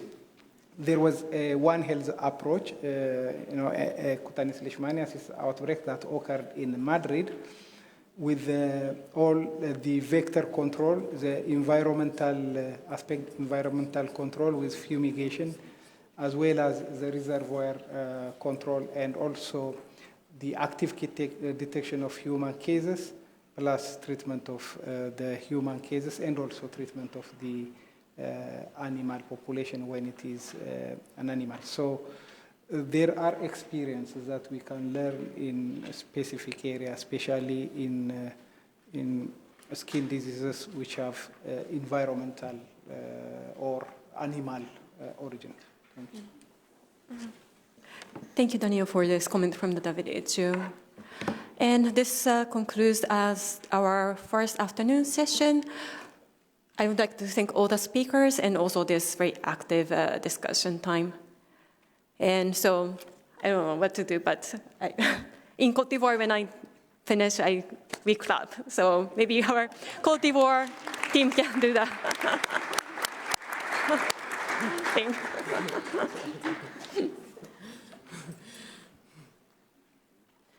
So are we going to continue? Okay.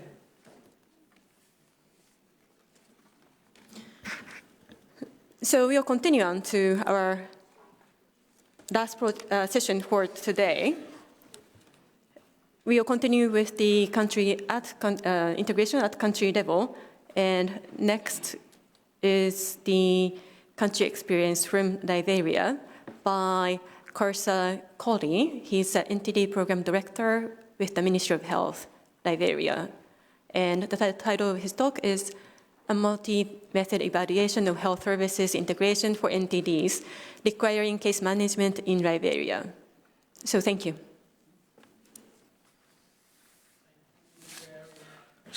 Thank you very much for the introduction. So this is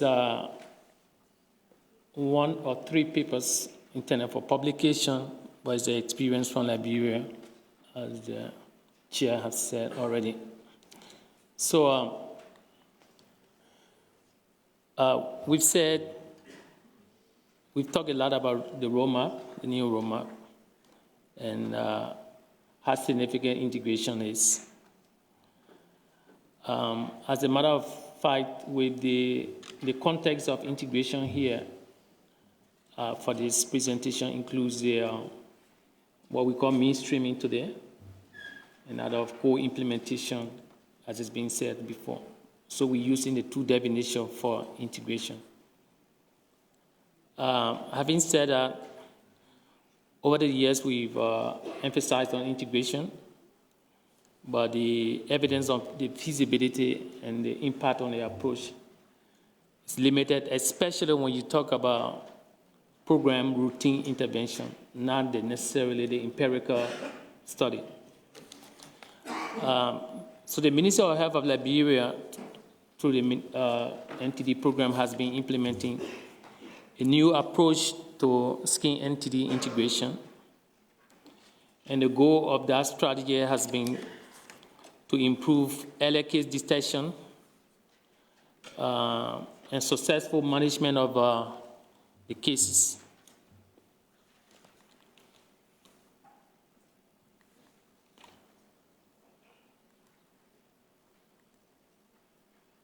Okay. So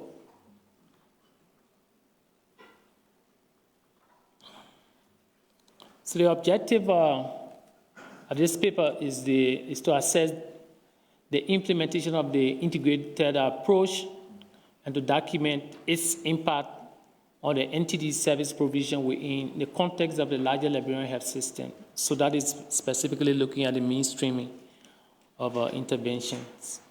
So when you look at the map of Liberia, there are 3 counties where the integrated approach is happening based on the research. From the implementation side, actually there are 5 pilot counties that the country started on. But based on our design, we decided to use 3 of those counties to do the study. That's where you see the high green. And then we decided to compare the outcomes from those counties to comparison counties, as you can see in the light yellow there. So we did use a mixed method approach for this evaluation.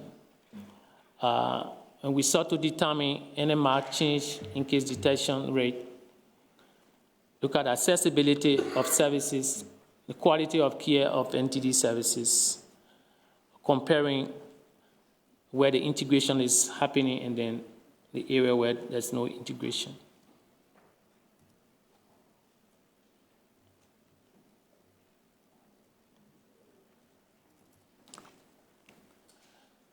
Okay, so we look at the baseline. What we took for as baseline was the 2016 because the approach started actually in terms of implementation from 2017 onwards. So we took a baseline of 2016 and then took the first 3 years, 2017, 2018, and 2019 as the implementation year for the evaluation. So the qualitative research was done to explore the health system ITOP perspective. So as we said, this was a mixed method, looking at the routine data from the health facility and then doing a qualitative research from the perspective of health system ITOP from international partners level all the way down to community and people affected by neglected tropical disease. So from the qualitative research, those are the methods that were used. We have FGS, FGD, KII, and in-depth interview. So we did a pre-recorded interview, transcribe, and then use computer software in vivo for the analysis, for the qualitative.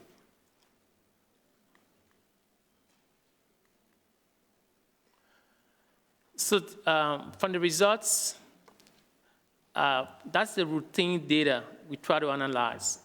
Compare, look from 2016 and then all the way to 2019, and with these dates by quarter.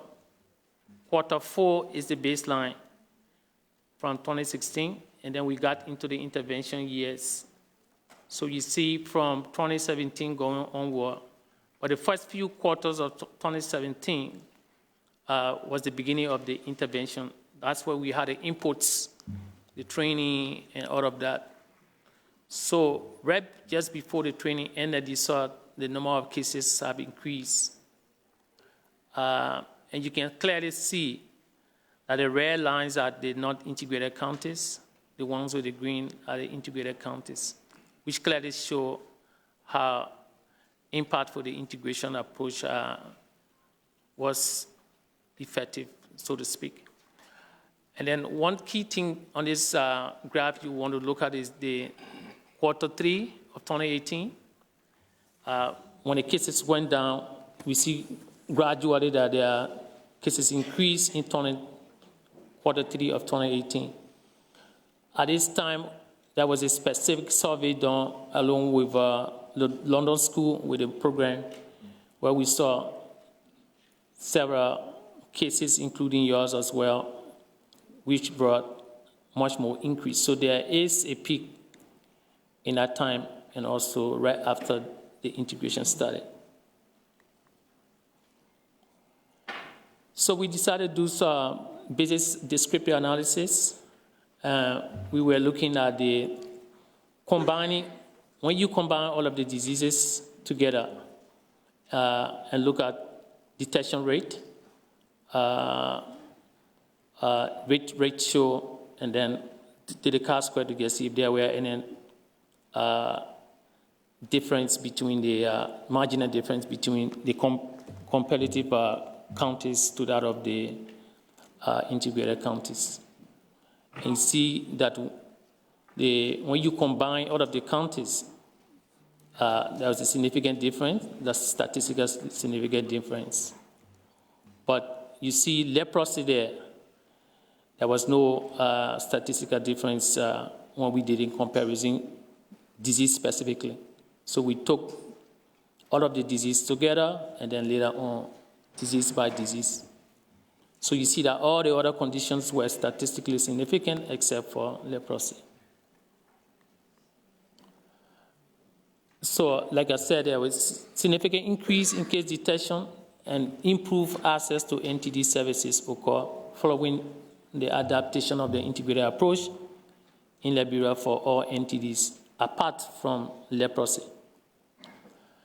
Considering all disease combined, a member of the population in an integrated county was 4 times more likely to be detected with CM-NTD compared to cases of NTD from non-integrated counties. The ratio was that you see the p-value at that significant level.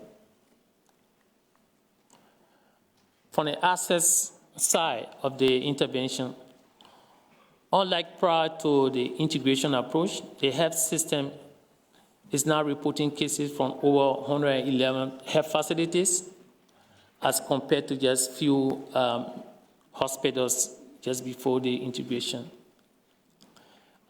Intensive integrated training and supportive supervision were key factors that led to the increase and more equitably access and result to this approach. So using a proxy indicator, identify areas that needed strengthening, including early case detection, quality of care, and the sustainability strategy to ensure equitable access to specific CM-NTD services. So when we earlier asked today about the indicator or measurable indicator across integration, that's our concern. Because if you want to evaluate integration, that indicator should be bound to integration, not disease-specific integration, disease-specific indicator. So we were also looking at quality of care. What we saw, a few of the results that 80% of treatment adherence were said for Buruli also, for example. And for lymphedema, we have 90% self-care adherence for lymphedema in the first 2 years of the integrated approach. There are other results, but because of the time, we could not input everything in here.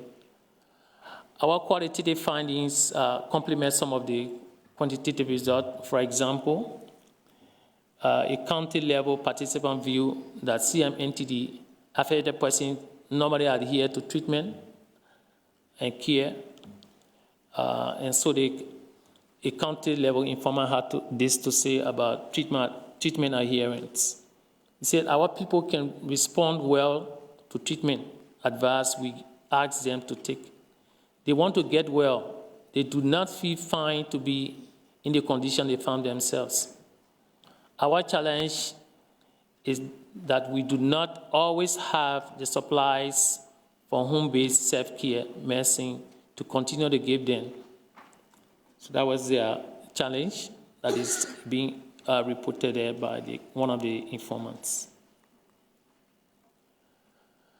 So one of the emerging issues from the qualitative as well is the issue of stock out and missing from the facility when cases are identified, which tend to demotivate the health workers and also the community volunteers.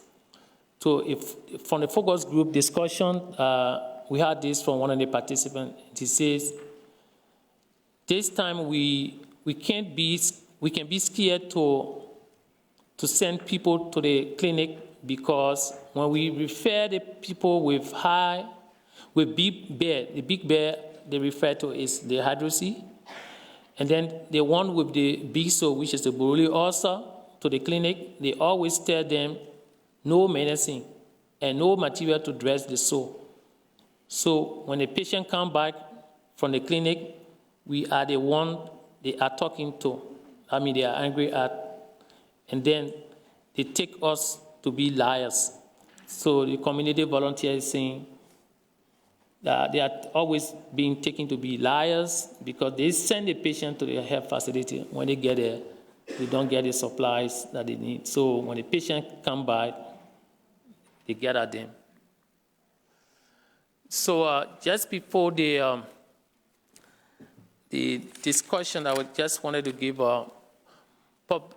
let me firstly go through the discussion. The integration of the case management of neglected tropical disease into the Liberian health system is feasible, firstly, because that was the first thing we wanted to see whether it was feasible, and it also impactful, although it is shaped by hindering and promotional factors.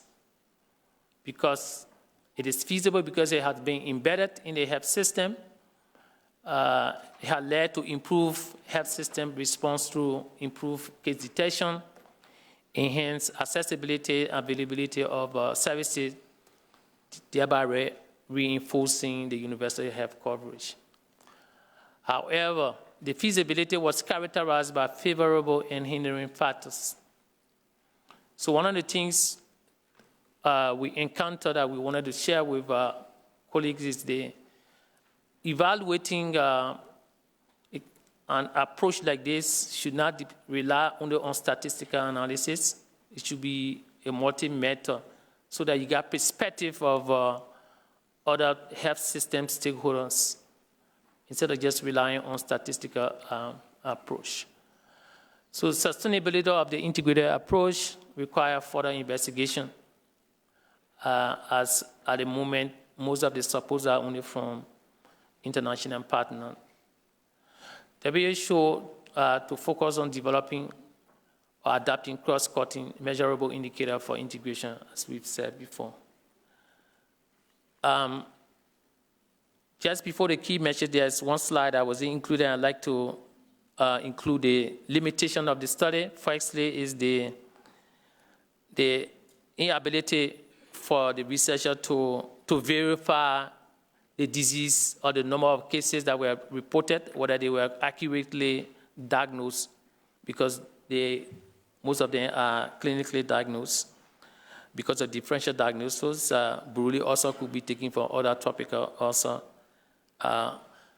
Hydroxy will be probably taken for hernia. So the lack of standard measurable indicator, we've said this over and over again, which resulted to us using a proxy indicator. The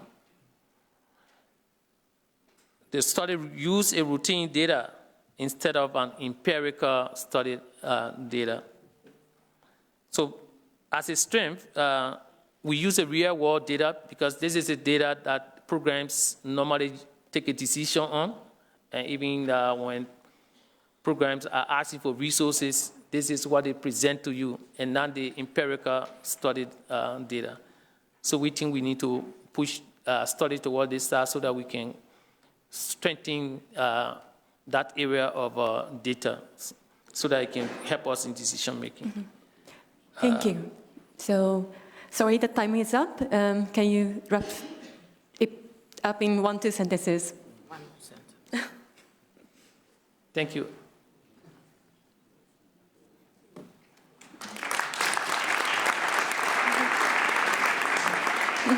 Thank you for your talk from Liberia.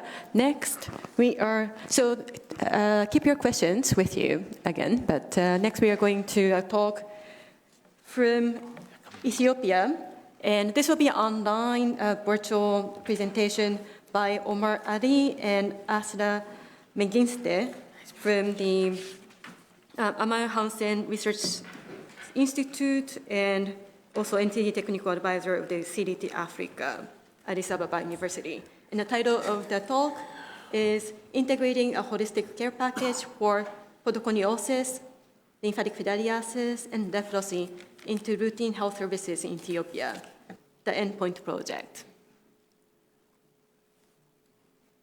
Thank you, Chair, for the opportunity. Thank you also for the introduction.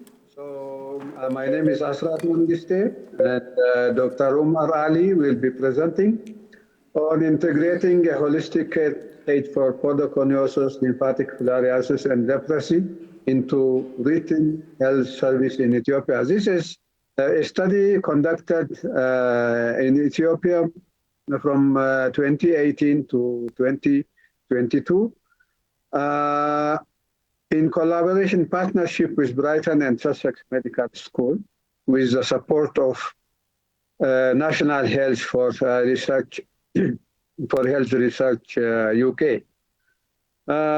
So this integration of 3 diseases on one aspect, and then also integrating the service into the primary health care unit is the other aspect of this study. So with this study, next slide, please.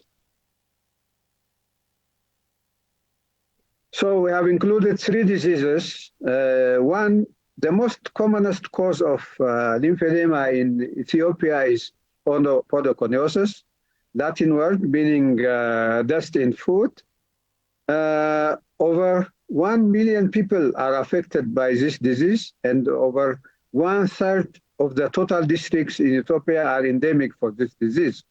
Literally, the triggering factor, the believed triggering factor in podoconiosis is red clay soil microparticles who trigger inflammation of the lymphatic system when they reach through macrophages to the skin. And this is the general understanding, and also there is some component of genetic predisposition. Not all people are affected. Some are liable to have this kind of infection. And it's a major problem in Ethiopia. And the second commonest cause is lymphatic filariasis, where 70 districts in Ethiopia are endemic for this disease. Out of these, 30 of the districts are co-endemic for both podoconiosis and lymphatic filariasis. The clinical manifestation of these 2 diseases are more or less not very similar, but could be differentiated easily through clinical history and clinical assessment. In podoconiosis, almost all the time, both feet are involved, and the swelling affects both feet, whereas in lymphatic filariasis, not necessarily. And also the swelling starts from the feet in podoconiosis, And also, through his patients are telling us history that they have not been wearing shoes for a very long time, almost a decade or so. And so at times it might not be very strictly possible to differentiate the two diseases, but we are not measured much by the fact that the management of these two diseases, lymphedema management and morbidity prevention and disability prevention and morbidity management activities are more or less the same. So in this study, we have included the third component of disease, leprosy. And in Ethiopia, for the last 30 years, more than 300,000 individuals have been treated, diagnosed as leprosy, cured from mycobacteria, but they have been left with some chronic sequelae of the disease, which some ended up with some food problems, and including also having lymphedema. Next slide, please. So it's very clear that simple interventions like hygiene-based food care, skin care, and elevation exercise, and psychosocial support and mental health care have been yielding good results from our previous studies and also from the global studies. We have really know this, we all know. So the purpose of our study was to really test how best to scale up an integrated cross-disease morbidity management and disability prevention programs within the routine health system, embedding in the primary health system. So these two kind of integrations were happening, and in addition, it is a comprehensive kind of care, not just physical. So integrating mental health care and psychosocial interventions has been also part of the activities. Next slide, please. So it's integration of this holistic care package in the community level care, as I have already mentioned, by these three diseases. Next slide, please. So what we have done, we did this study in 3 phases. In the phase 1, this is done in 2019-2020, we developed a care package and strategies for the integration. And this means we developed this care package in different levels, in health organization levels, in health facility levels, in community levels. So with our care package we prepared is guided by multiple theory of change, qualitative studies. We have done key stakeholders, key informant interviews, focus group discussions about the kind of care package to be delivered. And what we have done also is through this, we have developed a joint of the 3 disease morbidity management disability prevention guideline, which has been used for training. So at health facilities, what we have done is that health workers are trained for awareness creation of the disease, the 3 diseases have been done, and then we're supported by supportive supervision from higher organization level structures. And in our care package, we also gave training for health organization levels, higher levels, in training of trainers in morbidity management and disability prevention for the 3 diseases. We train them also on providing support supervision. We train them on supply chain management and the like. So at the community level, also community health workers were trained in the management of these diseases, on case findings, and also on development of health education materials for the community level. So all this, after preparing this care package, we tested it in year 2020 and 2021 at a sub-district in northern part of Ethiopia. And this was found to be really acceptable by all patients, stakeholders, and also health workers aside. So after the feasibility study has passed, then we attempted to do a scale-up and evaluation of the care package in 3 districts in Awi zone of Ethiopia, where what we are going to present today of the results is the phase 3 quantitative findings of our activity in 2022. And I hand over this to be presented by Dr. Umar on the methods and results gained from this exercise. Thank you very much.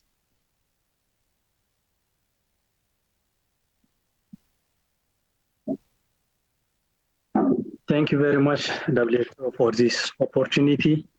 My part will be first brief on methodology, then result, discussion, and conclusion. Next slide, please. So in phase 2 part have already discussed by Dr. Asrat, and the result has been disseminated through publication and also presented in different workshops. In phase 3, we assess the effectiveness of the care package by comparing the baseline result with 6 months follow-up result. So the intervention that was mentioned earlier was given for 6 months. So first we measure the baseline results, then we administer the holistic integrated care package, and we assess the impact at 6 months using the following outcome measures. We have patient-level outcomes and community-level outcomes. Among patient-level outcomes, disability was measured by WHO Disability Assessment Schedule. Depression was one of the outcomes, and it was measured by Patient Health Questionnaire 9. Alcohol use at baseline and at end line measured by FAST. The interpreters apologize. The sound quality is not sufficient for interpretation. They will resume if it should become possible. Thank you. Lymphedema. The other psychosocial outcome measure was quality of life, which was measured by DLQI. So at patient level, we measure this outcome, baseline, and after 6 months of follow-up. Then we have also measurement at community level, since there was community level intervention. So at baseline and at end line, we measure the knowledge change, stigmatizing attitudes, and social distance at community level. All these measurements, both the patient level and the community level, first measured before intervention, then after intervention. Next slide, please. So the results, I will present first the patient level, then the community level. In the patients, 221 patients were enrolled into the study, and nearly 86% they completed the follow-up. And following the intervention, the holistic care package, which was mentioned earlier, there was significant reduction in limb swelling. Limb swelling was measured before and after intervention. So after intervention, there was significant reduction. Disability also measured by HUDAS, and the disability was also significantly improved. The depression also improved significantly, and similarly the alcohol use. And among other psychosocial measures, there was significant reduction in discrimination and internalized stigma, as well as there was improvement in patient quality of life. As you see, the p-value in all is less than 0.05, so we can say there is significant improvement in both physical and psychosocial outcome. Next slide, please. And in the community survey, 826 participants were enrolled, and nearly 99% completed the follow-up. And post-intervention, there was an improvement in knowledge about lymphedema. So post-intervention, the knowledge has been improved. There was also a reduction in Stigmatizing attitude, stigma was significantly reduced. The other outcome measure was social distance, so there was reduction in reported social distance, that is stigmatizing attitude was significantly reduced. So all the community level outcomes were also significantly reduced. Next slide, please. Sorry, Omar, you have 2 minutes remaining. Just a heads up. I will finalize. So in conclusion, this study, the endpoint care package, resulted in improvement in physical health outcomes, as I mentioned earlier, and also there was significant improvement in mental health and psychosocial outcome at patient level, and at community level, there was significant reduction in stigma. Next slide, please. So the key take-home message is this implementing the care package resulted in improvement in both physical and psychosocial outcomes. There was improvement in lip swelling, disability, quality of life, depression, stigma, and discrimination. So we recommend the care package to be scaled up in other districts. Even we recommend to be implemented in other endemic countries. So we can, by this, we can reduce the burden of affected persons, their families, and the community at large. Next slide, please. So we acknowledge NIHR for funding and our collaborator, Global Health Research Unit for NTD, CDT Africa College of Health Science, Addis Ababa University, the Federal Ministry of Health of Ethiopia, Regional, Zonal, and District Health Department, the member of Endpoint Consortium, study participant, and finally WHO for giving us this opportunity, and as we based also our study based on WHO recommendation of integrated NTD care. Thank you very much for your attention.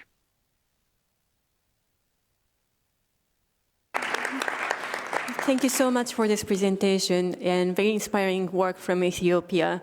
And we will be having the questions in the end, so if you can please stay, or also Dr. Gail Davy is here also to answer the question from Ethiopia on behalf of the Ethiopian team. So we'll go on to our next presentation, which is again a joint presentation from Vanuatu by Makuri Katenega and Fasiha Tareo.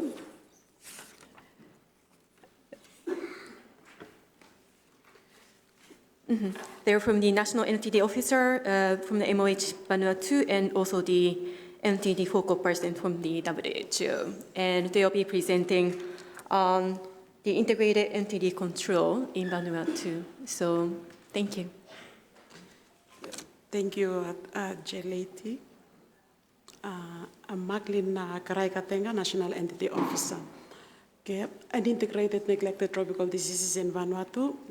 Here, a little bit of information on our country. Vanuatu is a Pacific island country with 83 islands distributed into 6 provinces. More than 3,000, over 3,000 population into population with birth rate of 2.3%. And for the endemic cities, for STH, we have nationwide, Yos and Scabies. We still have in 3 main provinces. We still have 3 main provinces who are still reporting. And for the LF, 1997 baseline, we have highest prevalence provinces during the baseline in 1997. And for the leprosy, current stages reach elimination threshold. That is more than less than 10 cases in 2010. Currently reporting new cases among children under 10 years. Transmission with pocket areas with over 10 new cases reported annually. For dengue, we have 2 main urban areas in Shefa, Port Vila and Luganville in Sanma province. And we have PINE support, Pacific Integrated Entity Elimination, PINE support in Vanuatu with implementation of mass drug administration, integrated skin disease management training, and connect and share, entity survey, and program support with health system strengthening. For the main aims of the PINE is innovation of strategy via integration of activities and service targeting diseases elimination, documentation of innovation as proof of concept to refine WHO guideline for broader rollout, and utilize a whole of society approach, and introduce innovation like introduction of triple therapy for the 3 diseases during mass campaign and survey. For the methods to focus on our aims is we are about to complete first round MDA with Shefa and the last province plan for the next month targeting over 1,000 population. And very much welcome by communities access free health services, free treatment at doorstep, services. Otherwise, outpatient fees, transport costs, bad road conditions, low economic skin diseases is not the priority.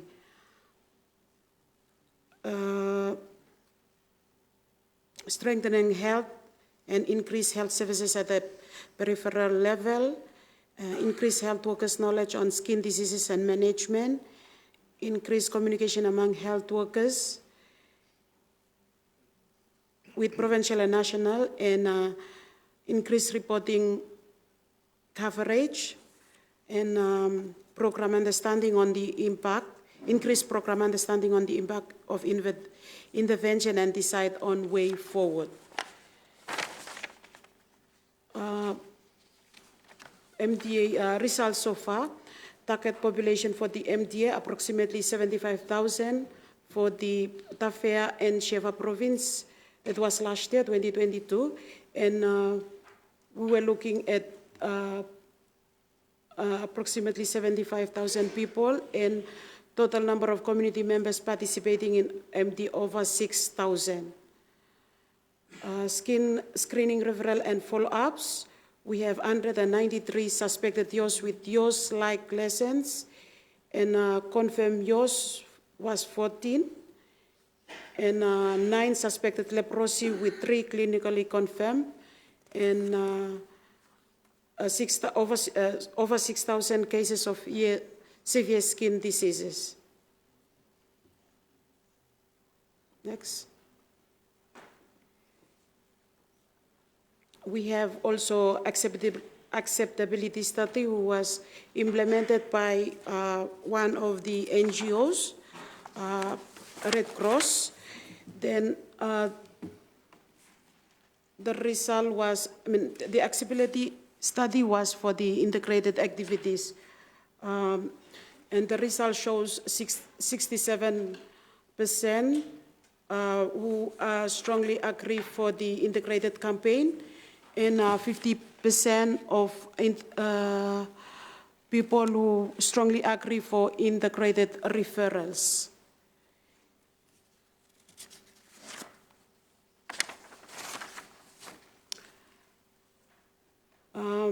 Health system strengthening, supporting health workers' capacity. We have lack of dermatologists, means we don't have any dermatologists. Insufficient treatment available within MOH. Most of skin diseases were not treated, ignored by health workers, mostly under diagnosis. Then job aid, we developed job aid to support the health workers to diagnose NTD skin disease during mass campaign, integrated skin diseases training in the MDA training with health workers, and provide skin diseases flip chart to health workers to assist with skin diseases diagnosis. Okay. I continue on the integrated skin diseases training. Vanuatu launched the integrated skin diseases training in February 2022, and then it is based on the case-based problem solving, learning based on the care workers' experience and tailored to local context. And its main objective is to build the confidence and competency in managing the care experience of patients within the skin diseases, and also for follow-up to the family and communities. And for integrated skin diseases, this is the result. So there were a total of 97 health workers trained, and the percentage of pre-test and post-test during the trainings, there were increase of the nurses on the knowledge of the NTD diseases, including scabies. They were from 57 to 90%, and for yours, they were 56 to 84%. And for leprosy, from 26% pre-test and then to 53%. So there are needs for leprosy still to do more work on the leprosy. For the skin connect and share, there were tools that we introduced, which is Skin Up to assist the health workers for diagnosis. And we also introduced ISD Messenger platform to strengthen the information sharing between the health facility staff and create learning opportunities, improve timely reporting, also supervisions of the MD operations. These are the examples of the ISD Messenger where each team are reporting the activity on the daily operations, and also the report, they take the photos of the forms and then submit it to the supervisors through the Messenger platforms and the Skin Up applications. The main challenges for the integrations. First, for the country like Vanuatu, we have 5 NTD officers, 2 at the national and 3 at the provincial office. And we don't have any dermatologists in the country. So lack of human resource at the country level, lengthy and strict financial process, limited supply and funding. Also to ensure timely implementations. And in terms of integrations, as we, NTD, we have experience within the integration within the public health programs where we integrate with net distribution with the malaria eliminations, we integrate with the EPI programs, we integrate with the NCD programs. And outside of the public health programs, we also integrate with the agriculture and livestock for the STH zoonotic worm infections. And it is an eye-opening for the programs to see how, from the point of view of the livestock, taking the awareness of the NTD to the communities, where they can do live demonstrations of dissecting of rats, showing the worm infection in the lung rat worms to the community. So it is more convincing for the community to see the real worm in the animal and showing that how can it also infect into humans.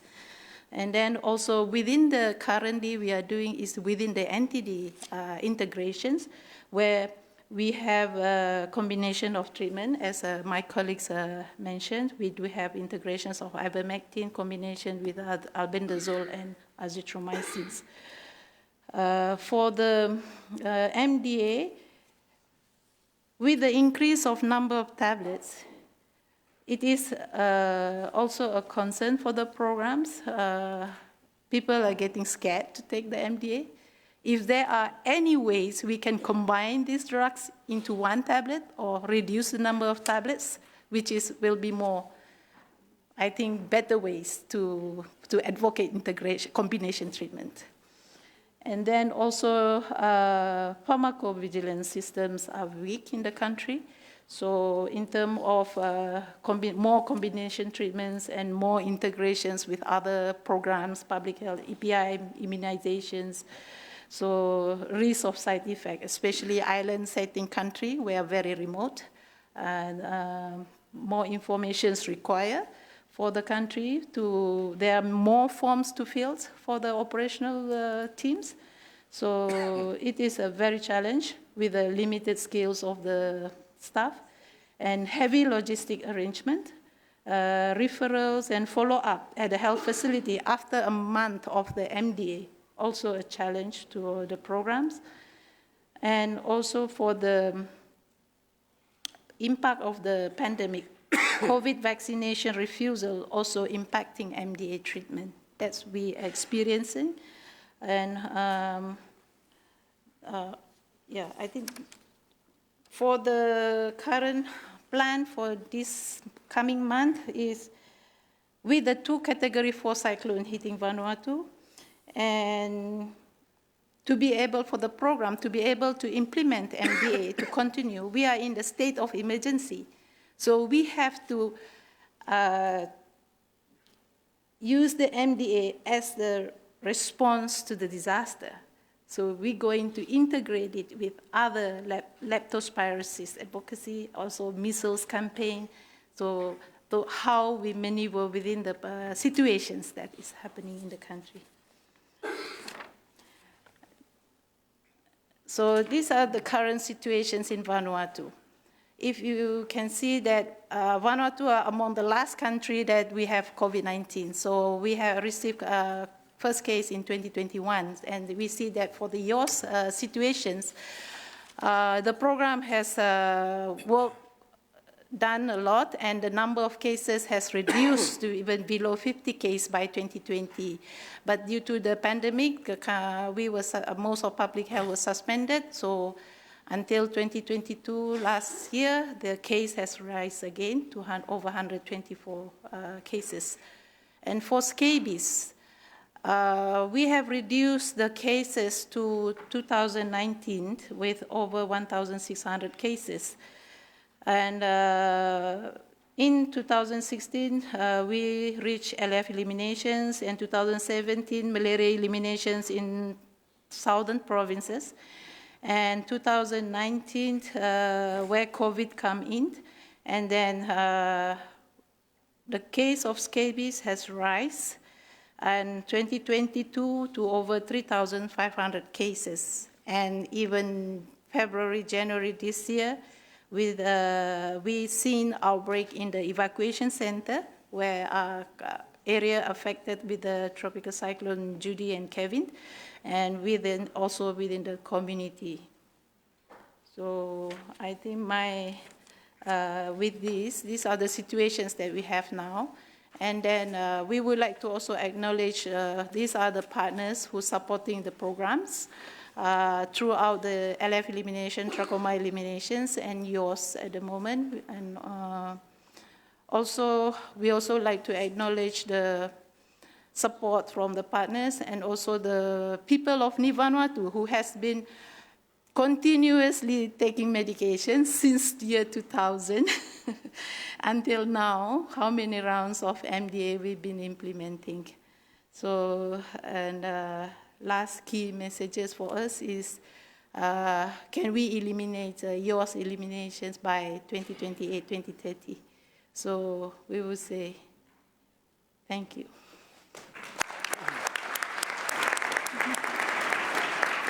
Thank you for this nice experience from Vanuatu. And I was also involved in the PINE project, and it's good to see that like the job is in put in practice in the final form. And also I would like to add that this training was done virtually during the COVID time. Maybe not all the trainings, but so that was also even virtually we can do the training. So that's, I think, also one message I wanted to add from the project. So thank you. Next, we are having our last speaker of the day is from Ghana.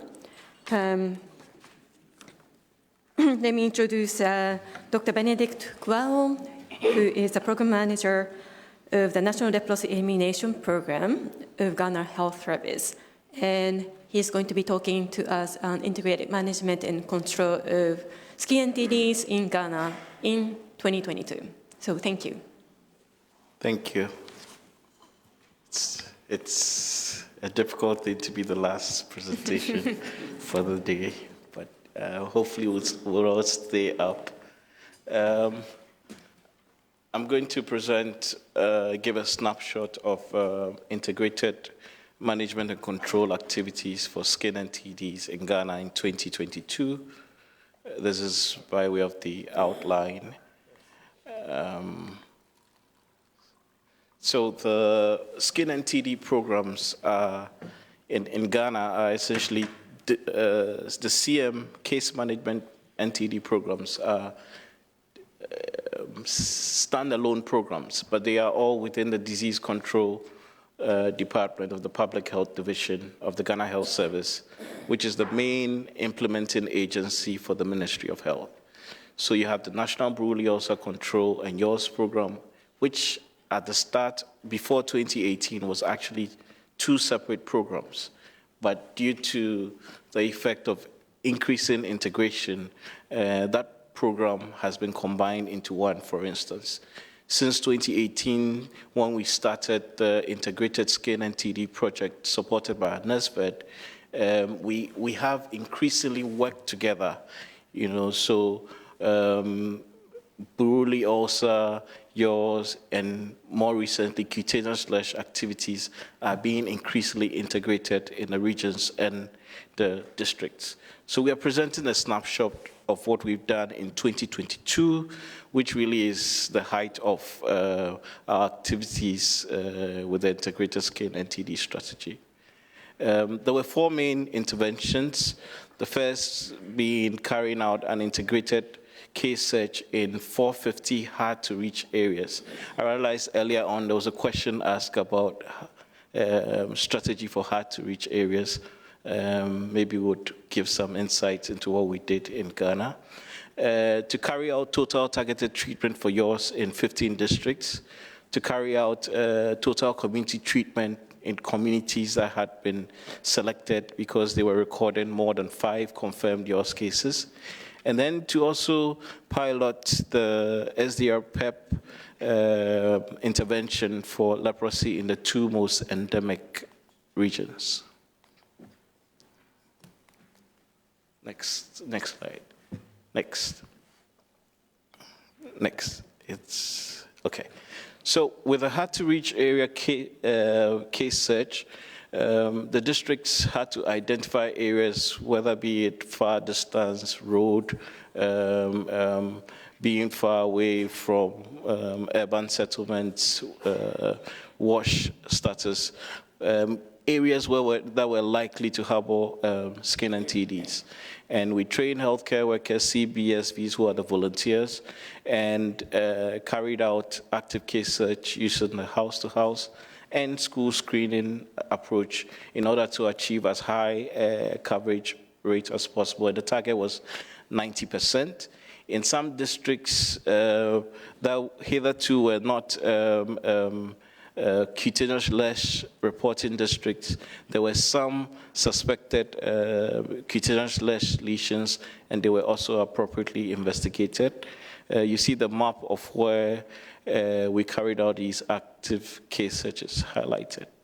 For the TTT, we had carried out baseline active case searches in 2018 and 2019, and there had been ongoing integrated detection using the regular surveillance system over 2020, 2021, despite the effects of COVID.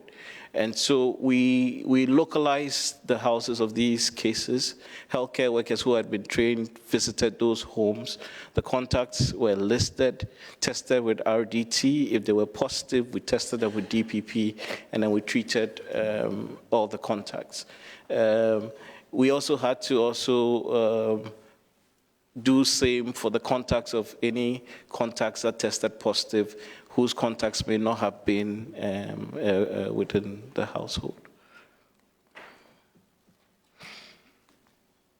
With a total community treatment following these activities, any community or village that had more than 5 confirmed YORS cases, we identified and listed them for the TCT.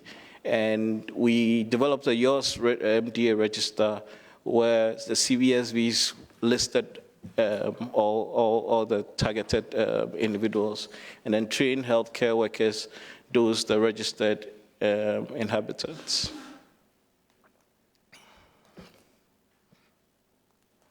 With the SDR campaign, we chose the 2 most endemic regions And there again, we localized using GPS the historical cases.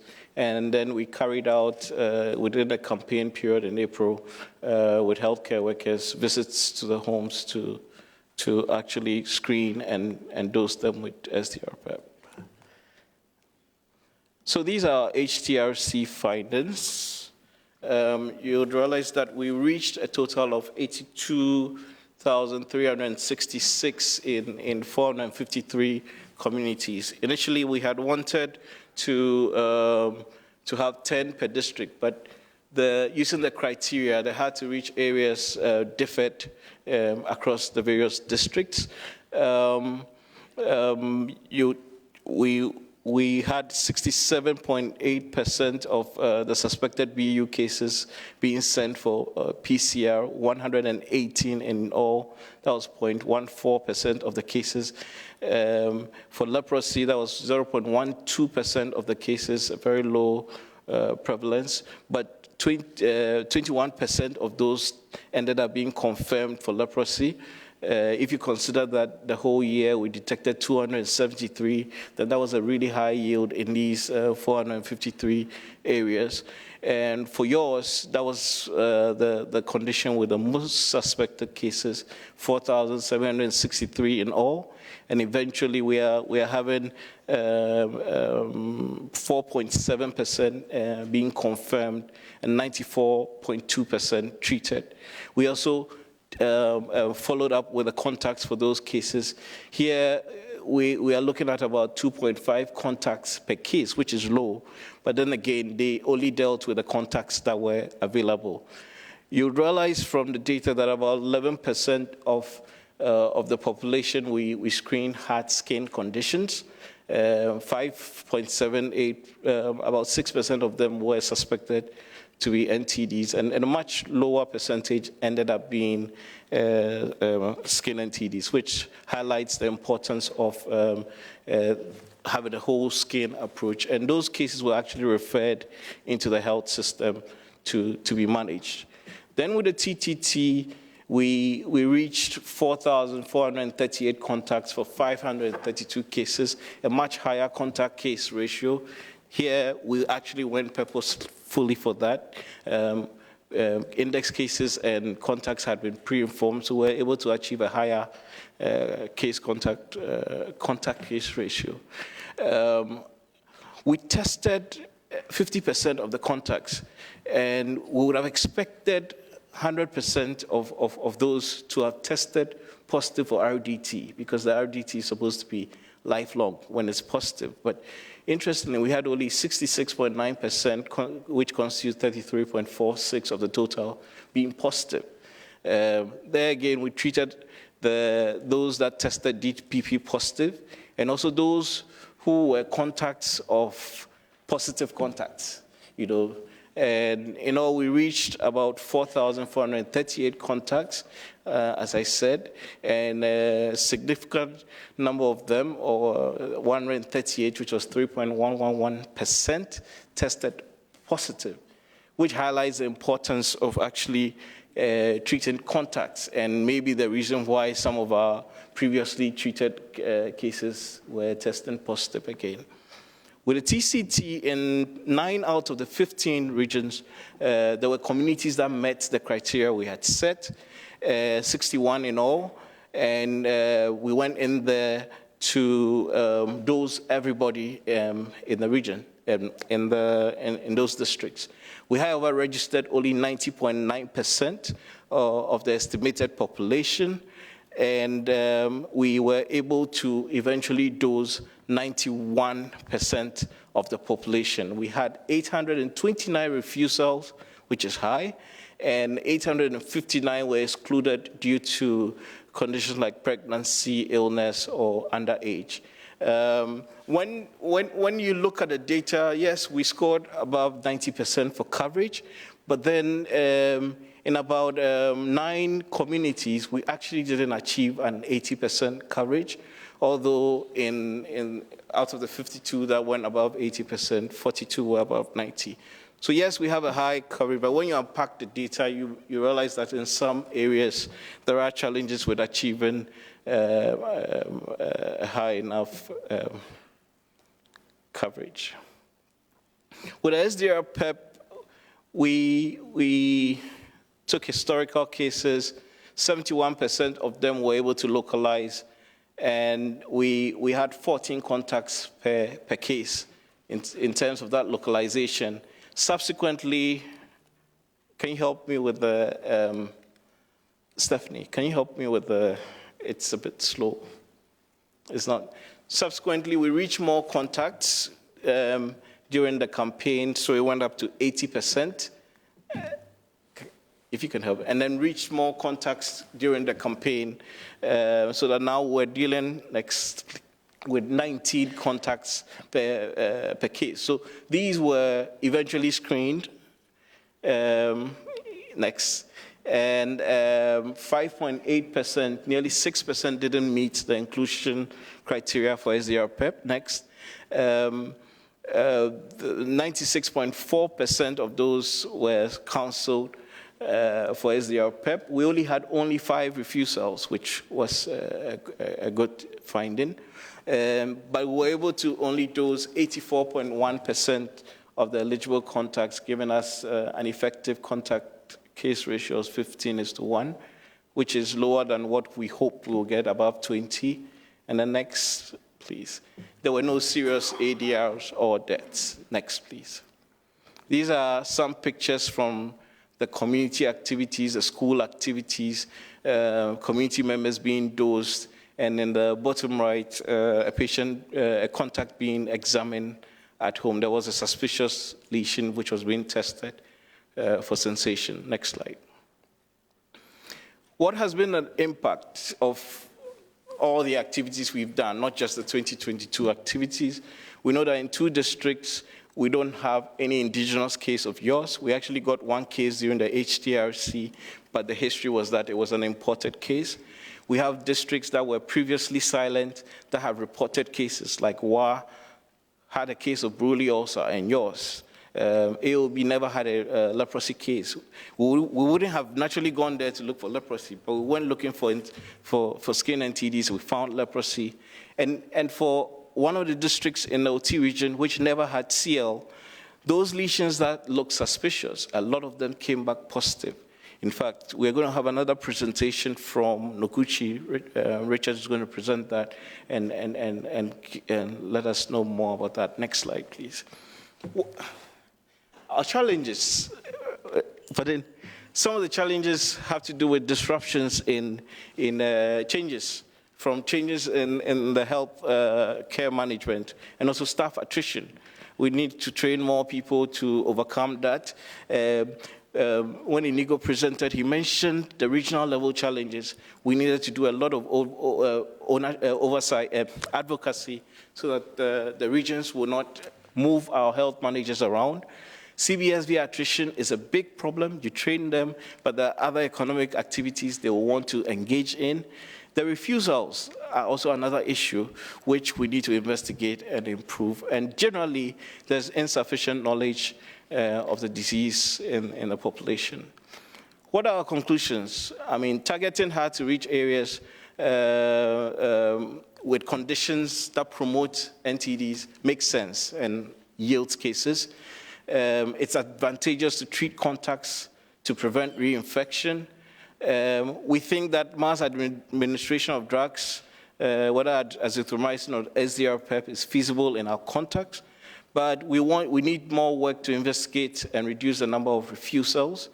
We have added to the evidence of the feasibility of the leprosy chemoprophylaxis implementation and programmatic setting, but we have seen that with a retroactive case finding method, we may lose out on some of the cases that we want to reach. And despite the high coverages we reported, like overall, there's still a need to improve on operational factors that act as a barrier to achieve coverages in all implemented units. So what are our take-home messages? Integrated skin NTD approach is feasible, it's efficient and effective at detecting cases. with a huge population burden of skin diseases, it makes sense to go that way, because then we'll be looking at community dermatology, and we cannot eliminate skin NTDs like leprosy and yours, and without having a targeted approach to dealing with contacts. Thank you.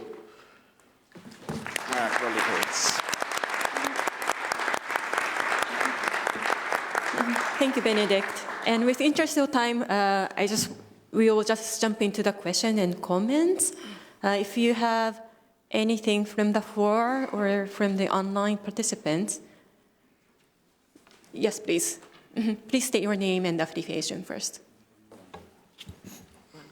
Thank you very much. My name is Kazim. I am from WHO's regional office for the Western Pacific region. Thank you, everyone, for the inspiring presentations. I have one quick question for Fasiha. You mentioned in your presentation, and I agree with you, that one of the challenges is the high number of tablets in integrated MDA, and that's true. So if you can share your experience with us on how you managed that challenge, how did you convince the people to really take these many tablets? So the question was addressed to who? Sorry, I missed that one. It was to yes. Fasiha. Yes, please.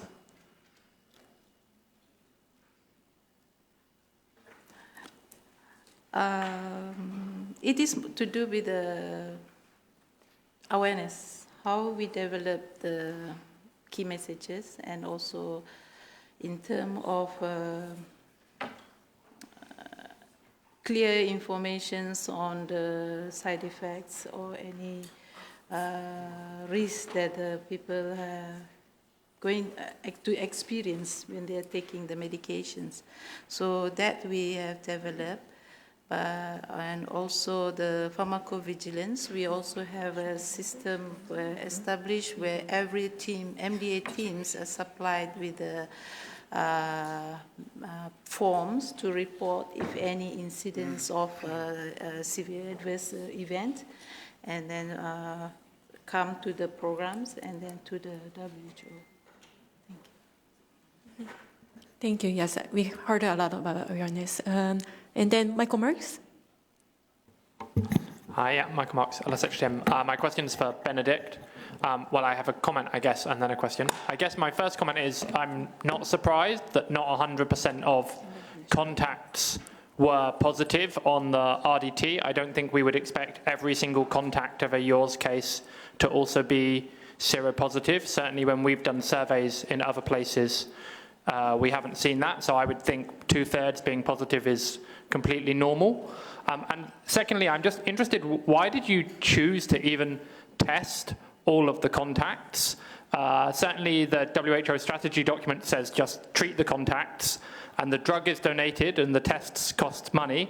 So I'm just interested why programmatically you decided to invest resource in that rather than just treating people.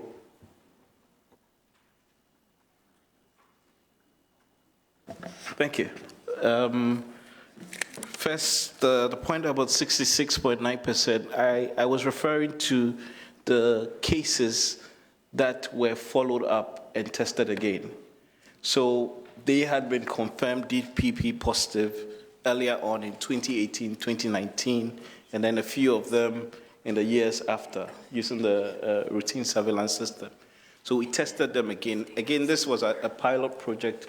We were investigating, we were trying to understand more, but we expected that because they had been treated as DPP positive cases, the RDT at least would still be positive, but it wasn't. Then with the issue about testing the contacts, again, because it's a pilot, we went a step further, but really there had been a long gap between when we treated the first cases and when we went back to do the TTT. And there have been movements of population, people coming in and out. And in fact, when we did that, some of the post-contacts yielded other contacts that were not in the original pool. So we thought it was good to do that. Thank you. Thank you. The next question, Wim, is it okay? And then we will go to this side. Yes, thank you very much. And I'm Wim van Brakel, Medical Director at NLR based in Amsterdam. And my question is to Ms. Macklin Katenga and Ms. Fassia Telio. Thank you, Talio, thank you for your interesting presentation on the integrated work done in Vanuatu. You mentioned at several points leprosy, and that some cases had also been confirmed during the campaigns. I was wondering, to what extent, can you say a bit more about to what extent was leprosy elimination integrated in your approach? And how do you plan to take leprosy elimination forward? Because it sounds like you're very close to reaching the zero leprosy goal. Thank you.